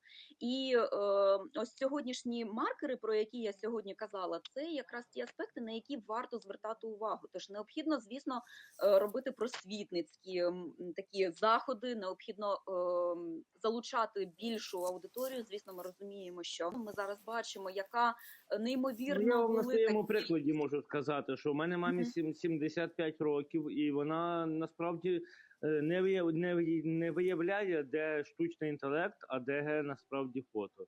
От. Так. Це дійсно. Ми зараз бачимо у Фейсбуці, у нашій ленті, да, ми бачимо, яка кількість, неймовірна кількість людей лайкають ось ці фотографії, які згенеровані штучним інтелектом, да, і нібито українських військових, і нібито там якихось сирот, які там спекли мільярд булочок і так далі, і так далі. Необхідно роз'яснювати, необхідно демонструвати, да, конкретно на прикладі якоїсь фотографії, показувати там, якщо велика кількість пальців, да, 6-7 пальців, демонструвати і казати, бачиш же, що тут там стільки-то пальців. Тож штучний інтелект, він не розрізняє анатомії людини, він може там 2-3 ряди зубів долучати, да, велику кількість пальців. Якщо навіть нещодавно була реалістичні фотографії, такі згенеровані дизайну кухонь, і вони на перший погляд виглядають взагалі максимально натуралістично. Якщо подивитися, там кран стоїть над плитою, тобто такі казусні моменти, які такого у реальному житті не існує. Тож завжди необхідно підключати критичне мислення у аналізі. Але будемо відходити від того, що штучний інтелект, він теж вчиться. Так, він вчиться. І, на жаль, переважна кількість маркерів, які, наприклад, 2 роки тому я виявляла під час початку свого дослідження, вони наразі дійсно не працюють. Дійсно, штучний інтелект дуже-дуже швидко розвивається. І, як я сьогодні казала, trust no one. Ми не можемо вже довіряти тому, що ми бачимо. І це треба доносити до людей, що незабаром будуть ті часи, коли те, що ми побачили на власні очі, це не є доказом дійсно правдивості матеріалів. Тобто це лише роз'яснювальна робота, лише підвищення критичного мислення. Лише тільки так. Це була цитата в 1984, щось типу, що люди мали довіритися владі, не довіряти своїм очам і вухам, чи щось таке. Це, мені здається, до цього вже і йдемо. Я зараз вирушимо. перекладу ще Да. тоді. So allow me to translate. Yeah. So the question was, how do we prevent elderly people or just people that are not that aware of these kinds of scammy practices that are emerging on the internet? So how do we stop this? So this was the part of the research that Pani Hanna mentioned in the French Czech institution. So basically, there were research in the methodology of awareness of these manipulative videos, content, like these AI-generated photos on Facebook or any other social media. So basically, we should be striving to point out these markers mentioned in the presentation. So we have to involve ourselves and people around us more to this kind of issues. As elderly people are more susceptible to these kinds of scammy content. And basically, there's something like pictures of orphans, soldiers, or any other kind of sort of fantastical thing that seems real on the first glance, but we can't really differentiate, but they can't really differentiate it. So basically, we have to engage in the dialogue, like pointing out anatomic mistakes like fingers or teeth or something like that. Basically, lately there were these realistic photos of the kitchen designs, but if you pay close attention, like the sink wasn't in the human place, so to speak, something very unnatural to see. So basically, we have to stay vigilant. So as AI grows, so to speak, most markers that were pointed out by Pani Hanna 2 years ago are not that, let's say, productive. They are kind of erased, so to speak. So basically, soon the time will come where we won't be able to believe what we see, like on the face value, but this is something that we have to deal with and kind of engage in some kind of dialogue. And Your make it a better English thing. is so good. Is it C1 or C2? That's C2. That was C2. Okay. you. Thank you. Thank you. That's why Vagdam is Thank my you for that's why translation. Vagdam is my professional translator from Ukraine. Thank you. Thank you. Thanks a lot. І в мене ще тоді може таке запитаннячко, теж я так спробую коротенько. Я розумію про ці як глобальні, як такі як з розмахом проблеми, але мені здається, ще більше буде таких маленьких, типу як в школах, чи я зараз викладаю в коледжі. От, мене теж таке цікавить, да. Так, типу, оці діпфейк чи ще щось таке. Точка, Я я недавно кажу, дивився. от буде 14. От мені це цікавить. Типу, сама ця проблема, типу, як з цим боротися, як загалом, типу, хтось от справді в школі зробив діпфейк з когось, і типу їхня І репутація в спікерів школі сьогоднішніх знівечена. запитую. Так. В неї місяць тому почали вилучати телефони в школі.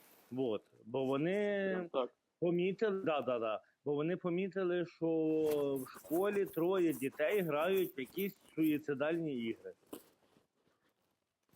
Жах. Хоча насправді мені потім дочка розказувала вдома, що це не суїцидальні ігри, це якісь я навіть не знаю, як це називається, self-harassment. Вони собі ріжуть руки. Да. І це, але Вот мені таке здається, от. це було навіть поширеним ще навіть до цього. Зараз це ще більше проблема, де от справді типу можна будь-що сфабрикувати і будь-що створити. Я більше як запитую, типу, як з таким, як дітям можна пояснити саму цю, як це, тяжесть? Ну, ви зрозуміли, тобто саму цю проблематику. Так, як ви вважаєте? Колеги, я на секундочку перепрошую, Ганна Миколаївна, втручусь якраз в цю розмову, заодно перевірю, чи працює вже в мене нормально все без гарантії. Працює, так, вас чути.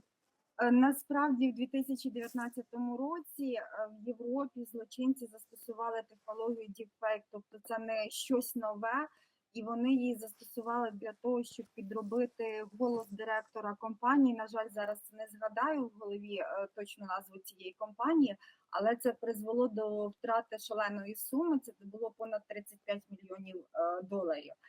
А що ми можемо зробити на даний момент і як захиститись від deepfake? В першу чергу це впроваджувати додаткові рівні верифікації, особливо для фінансових транзакцій. В першу чергу це багатофакторна автентифікація і також підтвердження через різні канали.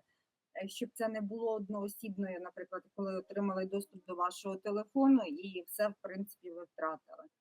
Потрібно мати кілька способів захисту, ну і, звичайно, найкорисніше це для фінансових операцій мати взагалі окремий номер телефону, який не світиться ніде, в принципі. Перепрошую, Ганна Миколаївна, дякую, So що ви allow me мене... to translate it too. Дійсно, дякую, що давайте, долучилися давайте. до обговорення. Справа в тому, що в мене специфіка, да, я ж більше до педагогічних досліджень тяжію, тому, звісно, мої відповіді будуть стосовно просвітництва. Тож, дійсно, пані Майя більш кваліфіковано відповіла стосовно саме кіберсекюріті захисту. Да? Дякую.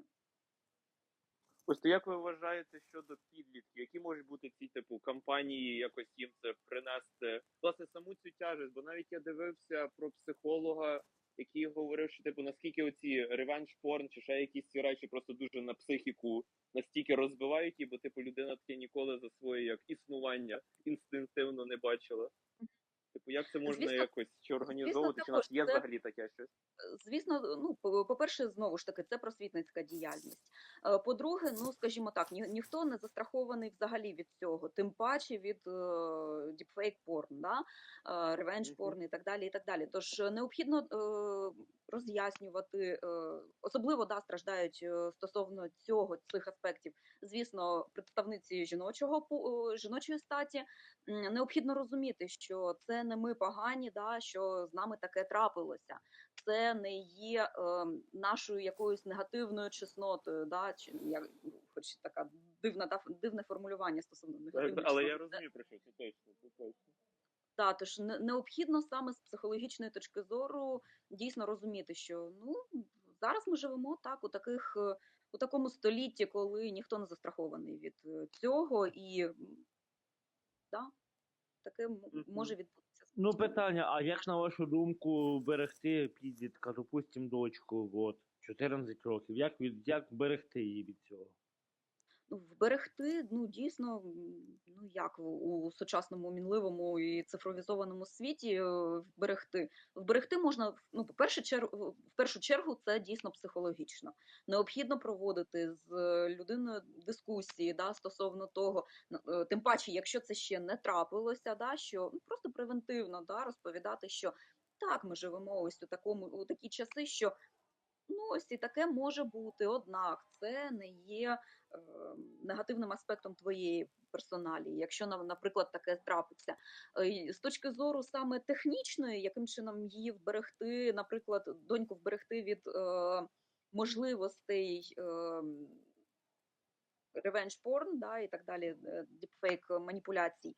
Ну, по-перше, можливо, відсутність розповсюдження фотографій людини, да? Тобто, щоб не було підстав, точніше, навіть не підстав, а фрагментів, з яких є можливим зібрати це діпфейк. Да? Хоча, знову ж таки, ніхто не застрахований від випадкової фотографії іншим одноліткам, який сидить да, поруч з нею за сусідньою партою. Тож лише психологічно готувати і розповідати, проводити просвітницьку діяльність. Я вважаю це так. Я теж погоджуюсь. Мені здається, саме головне це просто зрозуміти, що тут немає ніякої їхньої провини в цьому. Просто вже як. Vakdam, can we proceed for the next? May I translate? I'll be quick. Yeah, very quick. So basically, the question was about our younger audience, or just for teens nowadays that have to kind of live in this volatile time. So basically, Pani Maya also mentioned that in 2019, even were deepfake kind of issues, or just banks getting great damage, losing $35 million. So basically, that's a very common issue nowadays. So it only grows and grows from here on out. So basically, on the educational matters, so basically, no one is safe. So we have to explain to our younger the gravitas, let's say, of this kind of issue.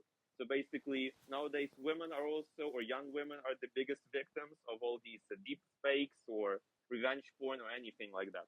So the first kind of thing we have to address is that it's not their fault. It's not their wrongdoing. So basically, they're the victim there. So basically, from the psychological point, we have to like persevere through this kind of issue. And basically, so how to safeguard our children is to use these preventive measures, explain, talk. Basically, dialogue is the greatest option of them all. So basically, this kind of issues will be there. So we can like dilute or just hide away fragments of our photos or any other kinds of our data, but still something may emerge, and we have to be ready for it and to face any of the consequences. Or basically, only through dialogue we can persevere. So thank you. Okay. So, So I would like to introduce our next speaker, correct? yeah. Понимаю, вы готовы? Yes. So please, the floor is yours.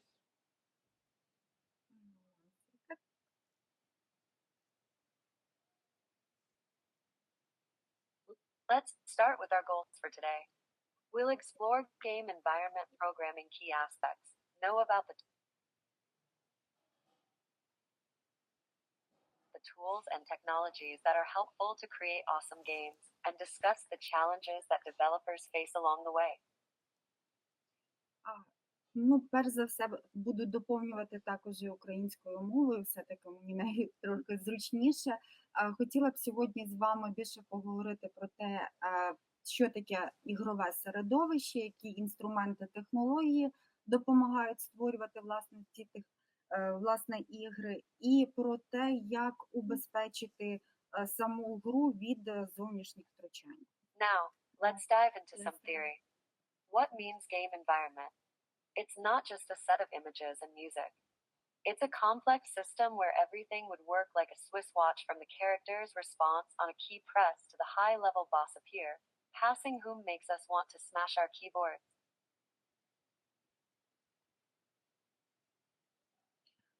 А тепер, якщо говорити більш про теорію, то що таке ігрове середовище? Це в загальному не просто набір певних картинок і музик, а складна система, де все повинно працювати як один швейцарський годинник, від самої реакції персонажа до натискання клавіші або й появи того боса, який, в принципі, змушує нас нервувати і нервово бити по клавіатурі. There are different types of game environments. Online, where you play with real people. Offline, where you play with PC. VAR or R, where you might lose touch with reality. And of course, mobile games, the ones that save us from boredom in public transport. Справді, ігрові середовища бувають зовсім різні. Бувають онлайн-середовища, де ви граєте з реальними людьми, офлайн, де ви граєте самі з собою, також VR і AR, де ви можете втратити відчуття реальності. І, звичайно, це мобільні ігри, ті ігри, які рятують нас часом від нудьги в громадському транспорті чи в метро. But what's a game without its key components? Graphics to make it visually appealing, physics to do every movement like real, AI so NPCs don't behave like fools, and, of course, network technology so your friend can defeat you even he is on the other side of the world. Ну і, звичайно, якщо говорити про основні компоненти, то графіка – це основний компонент, який відповідає за те, щоб гра була реально красивою. І, звичайно, фізика – це для того, щоб всі наші персонажі, дії, все відбувалось максимально природньо, відскакувало, падало, рухалось. І, звичайно, штучний інтелект – це для того, щоб NPC не виглядали як зомбі. І якщо пригадаємо старіші наші ігри, NPC на той час могли тільки відповідати на якісь певні короткі діалоги. На сьогодні... Можете, будь ласка, камеру включити? Вибачаюсь. Я перепрошую, коли включаю камеру, то погано чути. Oh, we may have some issues when the camera is turned on, so. Okay. І, звичайно, мережа. І, звичайно, якщо ми говоримо про мережеві технології, то це для того, щоб, в принципі, ви могли спілкуватися зі своїми друзями, грати з ними, навіть якщо вони знаходяться десь там на іншому кінці світу. To make all this work, we need tools. The most popular game engines include Unity, where C lets you create anything from platformers to shooters, Unreal Engine ruled by the mighty C++, and Godot compact yet powerful, perfect for those who love GeekScript or C. Ну і для цього ми можемо використовувати популярні інструменти. На слайді ви бачите найпопулярніші ігрові розширення – це Unity, який в основному співпрацює з Sharp і допомагає створювати все від платформерів до шутерів. Також Unreal Engine – це програма, яка працює в основному на мові програмування C++. І остання програма – це потужний ручій для тих, хто любить працювати зі скриптами або на C-Sharp, звичайно, для підростаючого покоління, як показує досвід, ця програма є найпростішою. And of course, programmers have plenty of playgrounds. We have programming languages at our disposal. C++ for those who aren't afraid of complexity. C for those who like order. Python for those who appreciate simplicity. And JavaScript for those who want to run a game right in the browser. Ну і, звичайно, якщо ви володієте більш навичками програмування, то ви можете користуватися переліченими мовами програмування для того, щоб створювати якісно кращу, більш деталізовану гру. Звичайно, для цього C++ підходить більше всього, якщо ми говоримо про якісь складні ігри. Sharp зручно використовувати тим людям, які люблять більше впорядкованість, оскільки це більш класова мова програмування. Python, звичайно, більш простіший, але в свою чергу він дозволяє краще інтегрувати штучний інтелект, власне, в ігри. І JavaScript – це для тих, хто любить створювати ігри безпосередньо для браузерів. Dear colleagues, let's dive into the world of game environment programming. First, let's look at development tools. Just imagine, a developer without an IDE is like a magician without a staff, i.e. of course, you can do it, but it's inefficient and not very fun. Environments such as Visual Studio, Unity Editor, or Unreal Engine provide us with powerful tools for writing code, debugging it, or, as programmers say, bug hunting, and testing our creative creations. Without testers, by the way, games could turn into chaos with characters falling into textures or freezing during the level loading phase. We shouldn't forget about cloud solutions, which, like the all-seeing eye of Sauron, allow you to store all data, process it on the fly, and do it anywhere in the world. Platforms such as Google Cloud or AWS GameTech provide convenient scaling, load balancing, and integration with other services. Якщо говорити про інструменти розробки, то в першу чергу, якщо ми уявимо... Добре, ну нічого не понятно. Нічого не... Ну, спробую пояснити доступніше. Якщо ми говоримо про розробника, то розробник – це, по суті, маг, який може створити Unity або Unreal. Вони надають потужні можливості для написання коду або дебагінгу, для того, щоб вилавлювати... Дівчата, є питання. В Роблоксі можливо створення якоїсь небезпечної іграшки для дитини? Так, на жаль, так, можу. Roblox теж дозволяє. Бо в мене, от, кажу, дитина 14 років, да, вона в Роблоксі щось там робить. Прошу, давайте ми спочатку вже дослухаємо саму конференцію, вже питання будемо тоді обговорювати. Бо я вибачаю. Так, вибачте. Пане Вадим, я ваше запитання запам'ятала, ми до нього повернемося, бо дійсно це є проблемою, тому обов'язково звернемося до цього.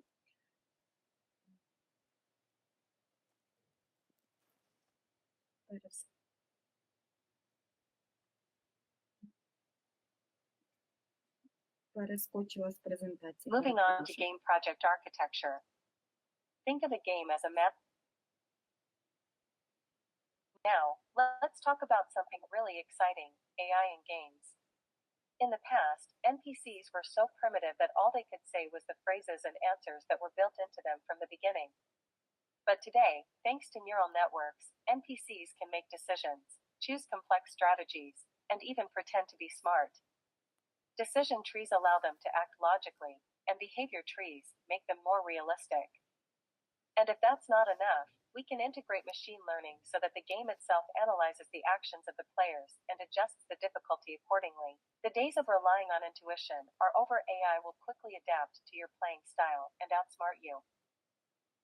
Ну, зараз, якщо говорити так, то штучний інтелект – це на сьогодні найцікавіша і наймодніша лінія в плані розробки ігор, оскільки неігрові персонажі NPC колись були такі примітивні, що вони могли лише стояти і запитувати, чим я можу вам допомогти, або вказувати певний шлях для гравця.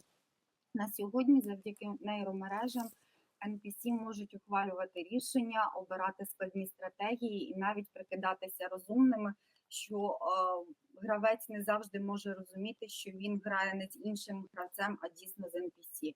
Для цього використовуються різноманітні алгоритми, зазвичай це алгоритми на основі дерев рішень, які дозволяють діяти логічно, або поведінкові дерева, які роблять так, щоб вони здавалися більш реалістичними.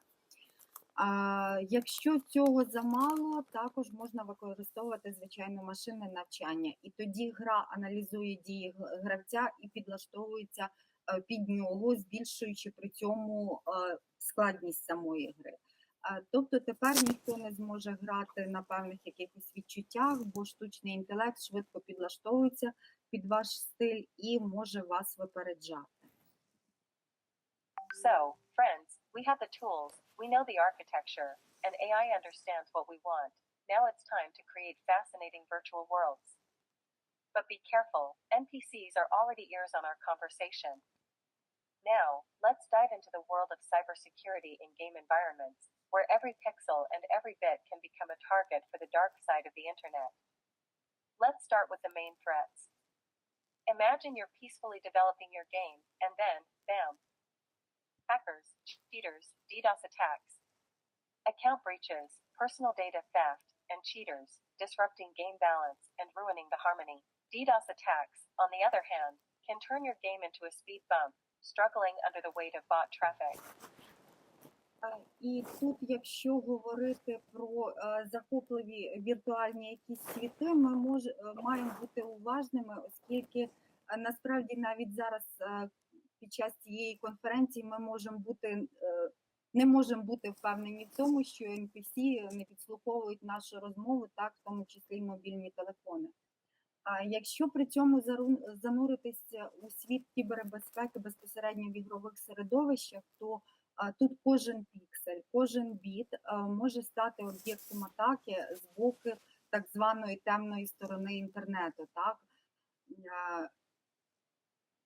Є основні три види загроз, ви їх бачите на слайді.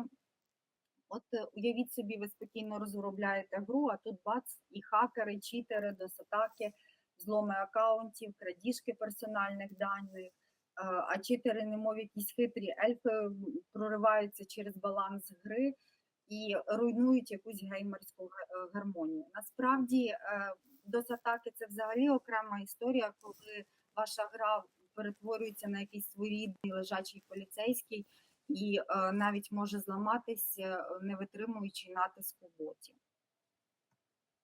Fortunately, we have a cybersecurity arsenal at our disposal. Security methods today are like a magical shield that protects our digital kingdoms. Data encryption turns information into an unreadable mess that even the best thief can't crack without a key. User authentication ensures only true heroes enter the game, not imposters. And secure coding acts as our sword, preventing external threats and keeping gameplay as smooth as a tournament victory. На щастя, ми маємо також і певний арсенал з кіберзахисту, оскільки методи безпеки сьогодні – це щось на зразок магічного щита, який захищає нас. Шифрування даних, в першу чергу, це один із способів захисту. Він перетворює інформацію на нерозбірливий набір символів, який без ключа не дає зламати навіть найпродвинутішому злодію. Хоча, звісно, технології розвиваються. Також автентифікація, про яку сьогодні вже згадували, користувачі забезпечує вхід в гру тільки безпосереднього користувача цієї гри, а не якогось самозванця. І, звичайно, безпечний код це своєрідний меч, який перешкоджає шкідливим впливам ззовні, роблячи ігровий процес гладеньким, як перемога в турнірі. Адже відслідковуючи зміни в коді, ми можемо власне слідкувати за тим, чи відбуваються якісь зовнішні втручання в нашу гру. Let's move on to game development. It all starts with a concept, an idea that Glows and the developers had like a lighthouse for vessels. Then comes prototyping, creating the first version of the game, which often looks like an attempt to explain NFTs to your grandma. Next is development, when we get serious and bring out the big guns to build our game universe. Testing follows, our favorite stage, where we hunt for bugs and fix them like true digital superheroes. Finally, the launch, when the game hits the world and we nervously await user feedback. І якщо говорити про розробку ігрового середовища, то в першу чергу тут полягає, все починається з концепції. Концепція – це ідея, яка з'являється в розробника, ніби як маяк в морі для кораблів. Після цього йде прототипування, це створення взагалі першої версії гри. І сьогодні я вам деякі такі ігри продемонструю, які виконують наші студенти, яка виглядає як спроба пояснити ніби бабусі, що таке NFT. А потім йде розробка, коли ми вже всерйоз з потужним інструментом підходимо безпосередньо до створення ігрового всесвіту. І тільки після цього переходимо до тестування. Тестування, в принципі, це один із моїх улюблених етапів, де ми шукаємо баги, виправляємо їх, і як справжні цифрові супергерої виправляємо всякі помилки, щоб майбутнім гравцям було комфортно і приємно, власне, грати. І нарешті останнє – це запуск безпосередньо самої гри, коли гра потрапляє у світ, і ми, затамувавши подих, чекаємо фідбеку від користувачів. Optimizing performance and UX/UI is crucial. A smooth interface and gameplay are like a well-oiled clockwork. The slide demonstrates games developed by students in the course, Programming the Game Environment in Cyberspace. The first promotional video shows a game created in Godot. This is a game that aims to recreate social situations where players can practice communication, conflict resolution, or other social skills. The game requires the player to choose the right answers in dialogues, solve problems in a team, etc. Another game developed in Unreal Engine is a science fiction simulator that allows players to learn real astronomical information by exploring unknown planets. In fact, building a game can be as easy as putting together Lego bricks, provided you know what you're doing. Зараз ви щойно переглянули два промо-відеоролика. Перший – це був про соціальна гра, про соціальні навички. Вона спрямована на відтворення соціальних ситуацій, де гравці можуть практикувати спілкування, розв'язання конфліктів. Гра вимагає від гравця вибору правильного Я не переглянув, вибач. Я можу запустити ще раз.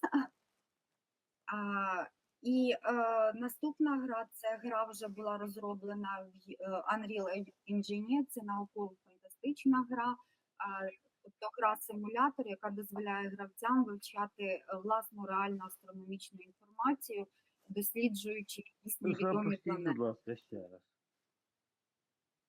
В мене на екрані запускається. У вас ні, так? Ні, ми бачимо. Ви бачите гру, так? Так, ми бачимо. Optimizing performance and UX/UI is crucial. A smooth interface and gameplay are like a well-oiled clockwork. The slide demonstrates games developed by students in the course, Programming the Game Environment in Cyberspace. But challenges remain. Project scalability is like inflating a balloon, pushed too hard, and it bursts. Resource management is a real quest. You must allocate server power and other resources wisely. And cross-platform support is another challenge, ensuring the game works seamlessly on both smartphones and consoles. Таким чином, якщо згадати ті запитання, які були і до Ганни Юрівни, і до мене, то ті виклики, які є на сьогодні, в першу чергу це виклик масштабованості, оскільки чим більший проект, це своєрідний приклад того, як ми роздуваємо повітряну кульку. Тут головне не перестаратись, бо чим збільшуючи його об'єм, як би потім не вийшло зворотної реакції. Так? Друге, це управління ресурсами, це своєрідний квест, оскільки потрібно тут грамотно розподіляти певні потужності, серверів, інші ресурси, щоб гра працювала на всіх рівнях як необхідно. Ну і, звичайно, це кросплатформеність, це коли гра має бути однаково ідеальною і однаково працювати гарно як на смартфоні, так і, власне, на комп'ютері. The trends are even more exciting. Metaverse, a new virtual reality frontier, Web3, a decentralized future, blockchain games, true ownership of digital resources, and NFTs as badges of honor for dedicated gamers. The future? Absolutely fantastic. We're gearing up for VR, AR, AI, and whatever new tech comes our way. Ну і, звичайно, тренди сьогодні них попередні доповідачі вже згадували, так? Тільки то були тренди безпосередньо в кібергалузі, а якщо говорити про тренди в ігровій індустрії, вона так само торкається штучного інтелекту, звичайно, VR і AR-технологій. І MetaSuite – це на сьогодні нова віртуальна реальність, якщо ми говоримо, наприклад, ще про децентралізоване майбутнє, про блокчейн-ігри, то це справжнє володіння певними цифровими активами. На сьогодні набувають вони шаленої популярності. І, звичайно, .NET – це бейджі честі для справжніх геймерів. Які ж перспективи? Перспективи насправді для ігор наразі фантастичні. Це інтеграція різноманітних технологій віртуальної доповненої реальності. І ще чогось, чого не придумали, але в принципі воно в найближчому майбутньому обов'язково з'явиться. Ну і наостанок перейдемо до висновків і рекомендацій, а далі вже відповім на запитання. Finally, conclusions and recommendations. Game environment programming is a challenging yet thrilling process. For beginners, the key is not to be afraid, learn, try, experiment. For experienced developers, stay ahead of trends and never stop improving. Attend hackathons, conferences, engage with the community, and who knows, your game might be the next big hit. А якщо говорити про взагалі програмування ігрового середовища, то це насправді складний і захопливий процес, чому ним і захоплюється сучасна молодь і в тому числі діти. Для початківців головне тут, головна рекомендація, яка може бути, це не боятись, навчатись, пробувати, експериментувати, бо чим більше вони пробують, тим якісніший потім отримують результат. Ну, а для досвідчених розробників це тримати руку на пульсі технологій, не зупинятись на досягнутому, а вчитись розвиватись, відвідувати якісь певні хакатони, конференції, спілкуватись з колегами, щоб гра ваша могла стати наступним блокбастером. Thank you for your attention, and may you always have enough memory, both in your computer and in your head. І, звичайно, дякую за увагу і таке побажання, нехай вам завжди вистачає пам'яті як в комп'ютера, так і у вашій, власне, голівці. І зараз можу відповісти на ваше запитання так з приводу того, як уберегти дітей, наприклад, від створення якихось негативних ігор в тому самому Роблоксі чи в Майнкрафті. Насправді... Позвольте, я ще перекладу.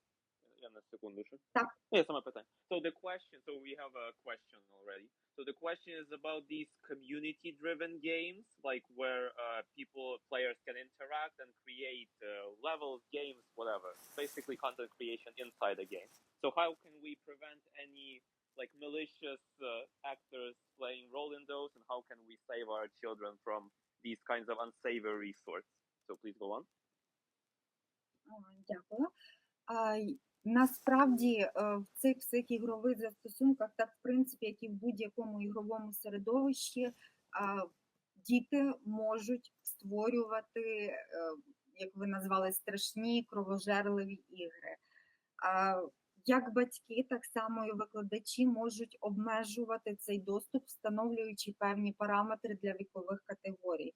По суті, робити те саме, що ми робимо, коли встановлюємо батьківський контроль дітям на телефон, чи на телевізор, чи на комп'ютер, для того, щоб обмежувати той контент, який не підходить для їхнього віку. Насправді, кожну гру, яку ми створюємо, виставляємо в App Store чи Google Play, обов'язково вона проходить перевірку на те, наскільки відповідає вказаним вимогам. Тобто, якщо ми вказали, що там для віку 5-6 років, то обов'язково прийде перевірку на цензуру і на використання різноманітних агресивних методів, які не повинні впливати на дитину. І якщо розробник буде в цьому запідозрений, його, звичайно, заблокують, і потім відновити свою репутацію для того, щоб завантажувати знову ігри, набагато складніше. На початковому етапі, якщо ваші діти чи друзі займаються якраз в цих програмах, в першу чергу має слідкувати викладач, який їх курує середньо на ваших гаджетах і комп'ютерах. Ну, а з дітьми тільки вести бесіду і пояснювати. Принаймні з своїми я працюю так.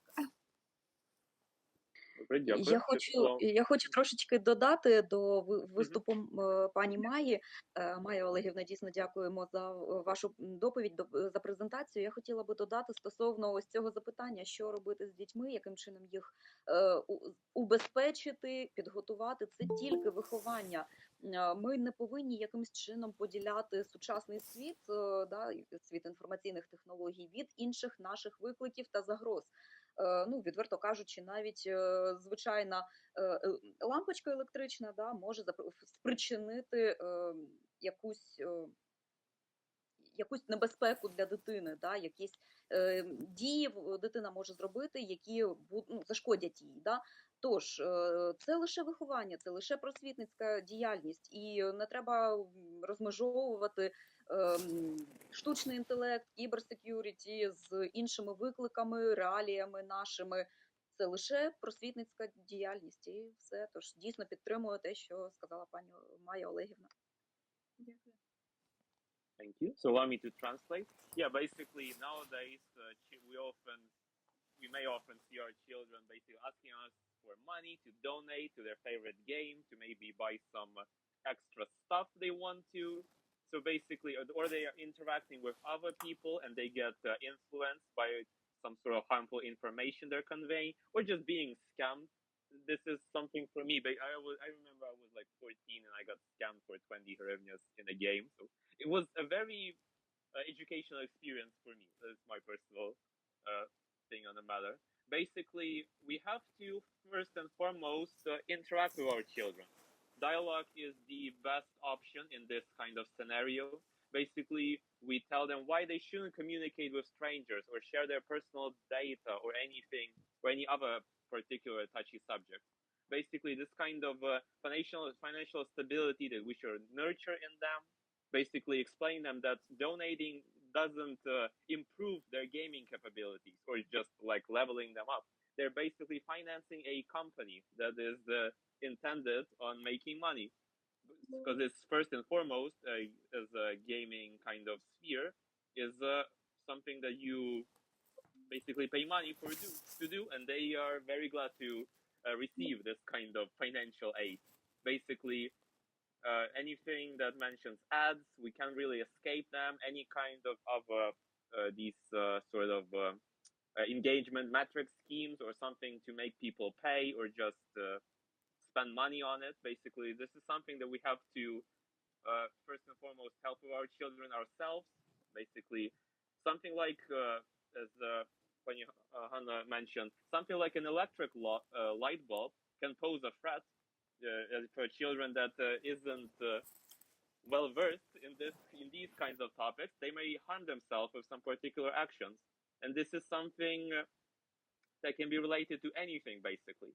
And so these kinds of money scams or just these engagement kind of scams, anything that is related to it, we should discuss it as an educational matter. Basically, teach our children why we should avoid it or how they can approach it in a mindful, healthy way. So, thank you.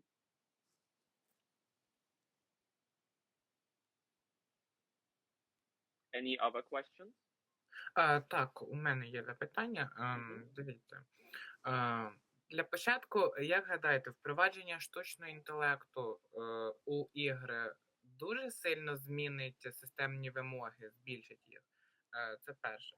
І друге, от я недавно бачив, що у деякі ігри планують у босів інтегровувати штучний інтелект, щоб умовно зробити кожен бій індивідуальним, щоб вже не було шаблонів, так би мовити. Як гадаєте, якщо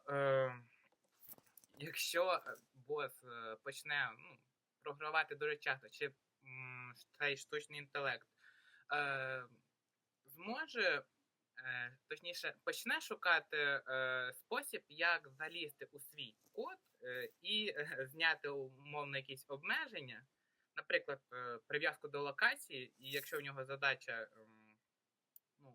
вбивати гравця, щоб він зняв прив'язку до локації чи якісь обмеження у статах і почав вбивати за межами своєї локації ігроків.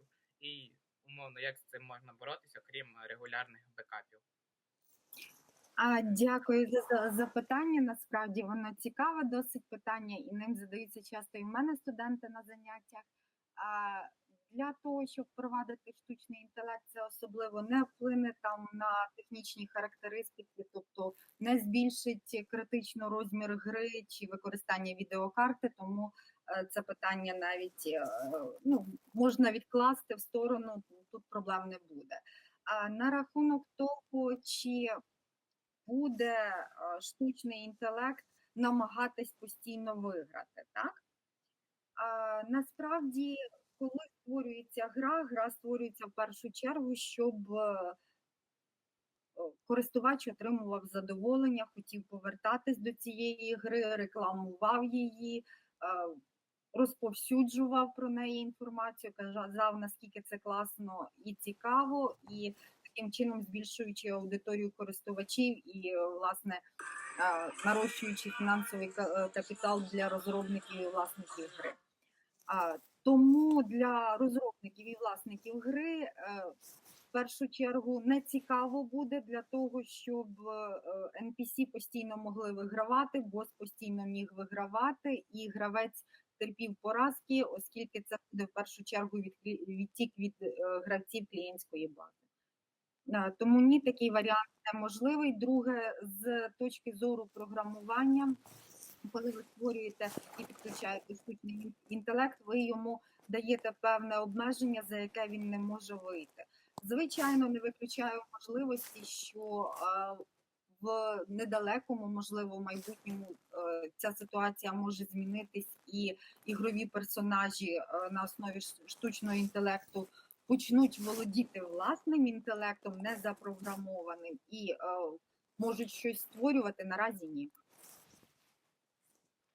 Добре, дякую. So thank you all for your participation. It was a great honor and very informative to see all these kinds of views and experiences on this kind of topic. So thank you all for this very interesting day. I really appreciate all the input and all the questions that were asked here. And I hope that we will further see ourselves striving for a better digital world. So thank you a lot for this. So I may ask Mr. Amit for some kind of closing remarks. Yeah. So first of all, I would like to ask every participants to please turn on their camera for a minute. Before closing this very wonderful session of international seminar on cyber securities, I would first of all like to express my sincere thanks to my co-partner, that is DY Patil University, Pune, and Professor Safia Farooqui. She is quite kind enough who has coordinated with me, and on her behalf, I extend my sincere thanks to all the participants and to all the speakers. Before now, I one all for all, I will like to thanks each one of you. First of all, I would like to thanks to Dr. Nidhi Srivastav for sparing her valuable time and giving a very wonderful session on the cybersecurity with the role of women. Then I would like to thank to my friend Dharmendra S. Rana from Singapore. He has given a very interactive and very informative sessions on the topic. Then I would like to thanks to Dr. Deepak Singh, who has given a very informative session and information about the cyber securities and AI, because he has a very good work and he has a command on AI and IoT. And at this point, I would also like to mention that he is one of the Government of India representative in the field of AI and IoT. Then I would like to thank Professor Hana from Ukraine. She is very quite and quite fortunate enough. Whenever I invite her for delivering a session, she is ready in spite of several air rides from last 3-4 days in Zaporozhye. Even then, also she attended the full session. Sincerely thanks to her also. Then I would like to thank Maria for on a very short notice and my short invitation. She is ready to accept my invitation and become the resource person of the session. This is not the end, because there are two more persons who are behind the success of this event. One is Professor Ira Gottnut. She is an associate professor and she is from Rehabilitation Institution of Ukraine, and Professor Tatiana from I'm from Kharkiv University. Both of them has worked really very hard to motivate their students to participate in this wonderful sessions, because speakers are there, and when there will be no speaker, there is no listener, then the success of the seminar will defeat. So I would like to thanks to Ira and Tatiana, and not the least, but my all-time favorite, my translator, my interpreter, Vagdam.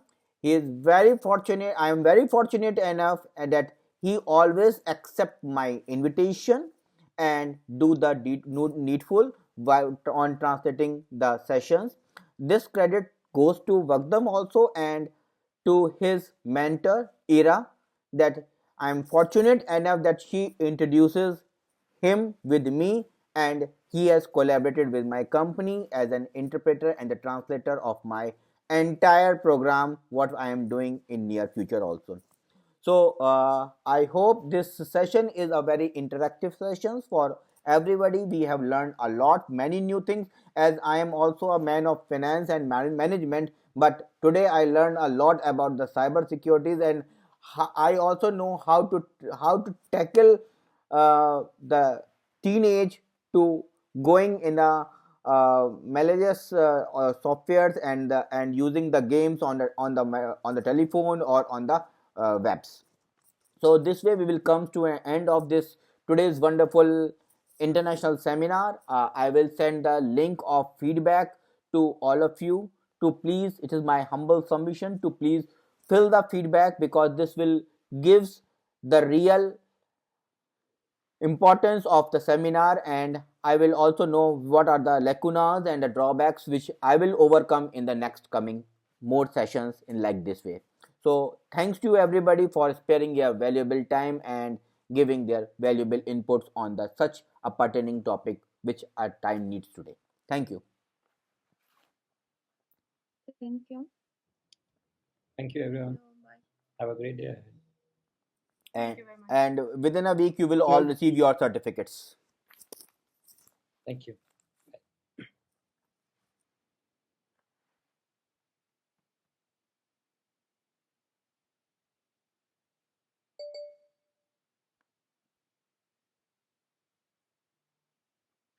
Thank you for this seminar. Goodbye and all the best. Thank you.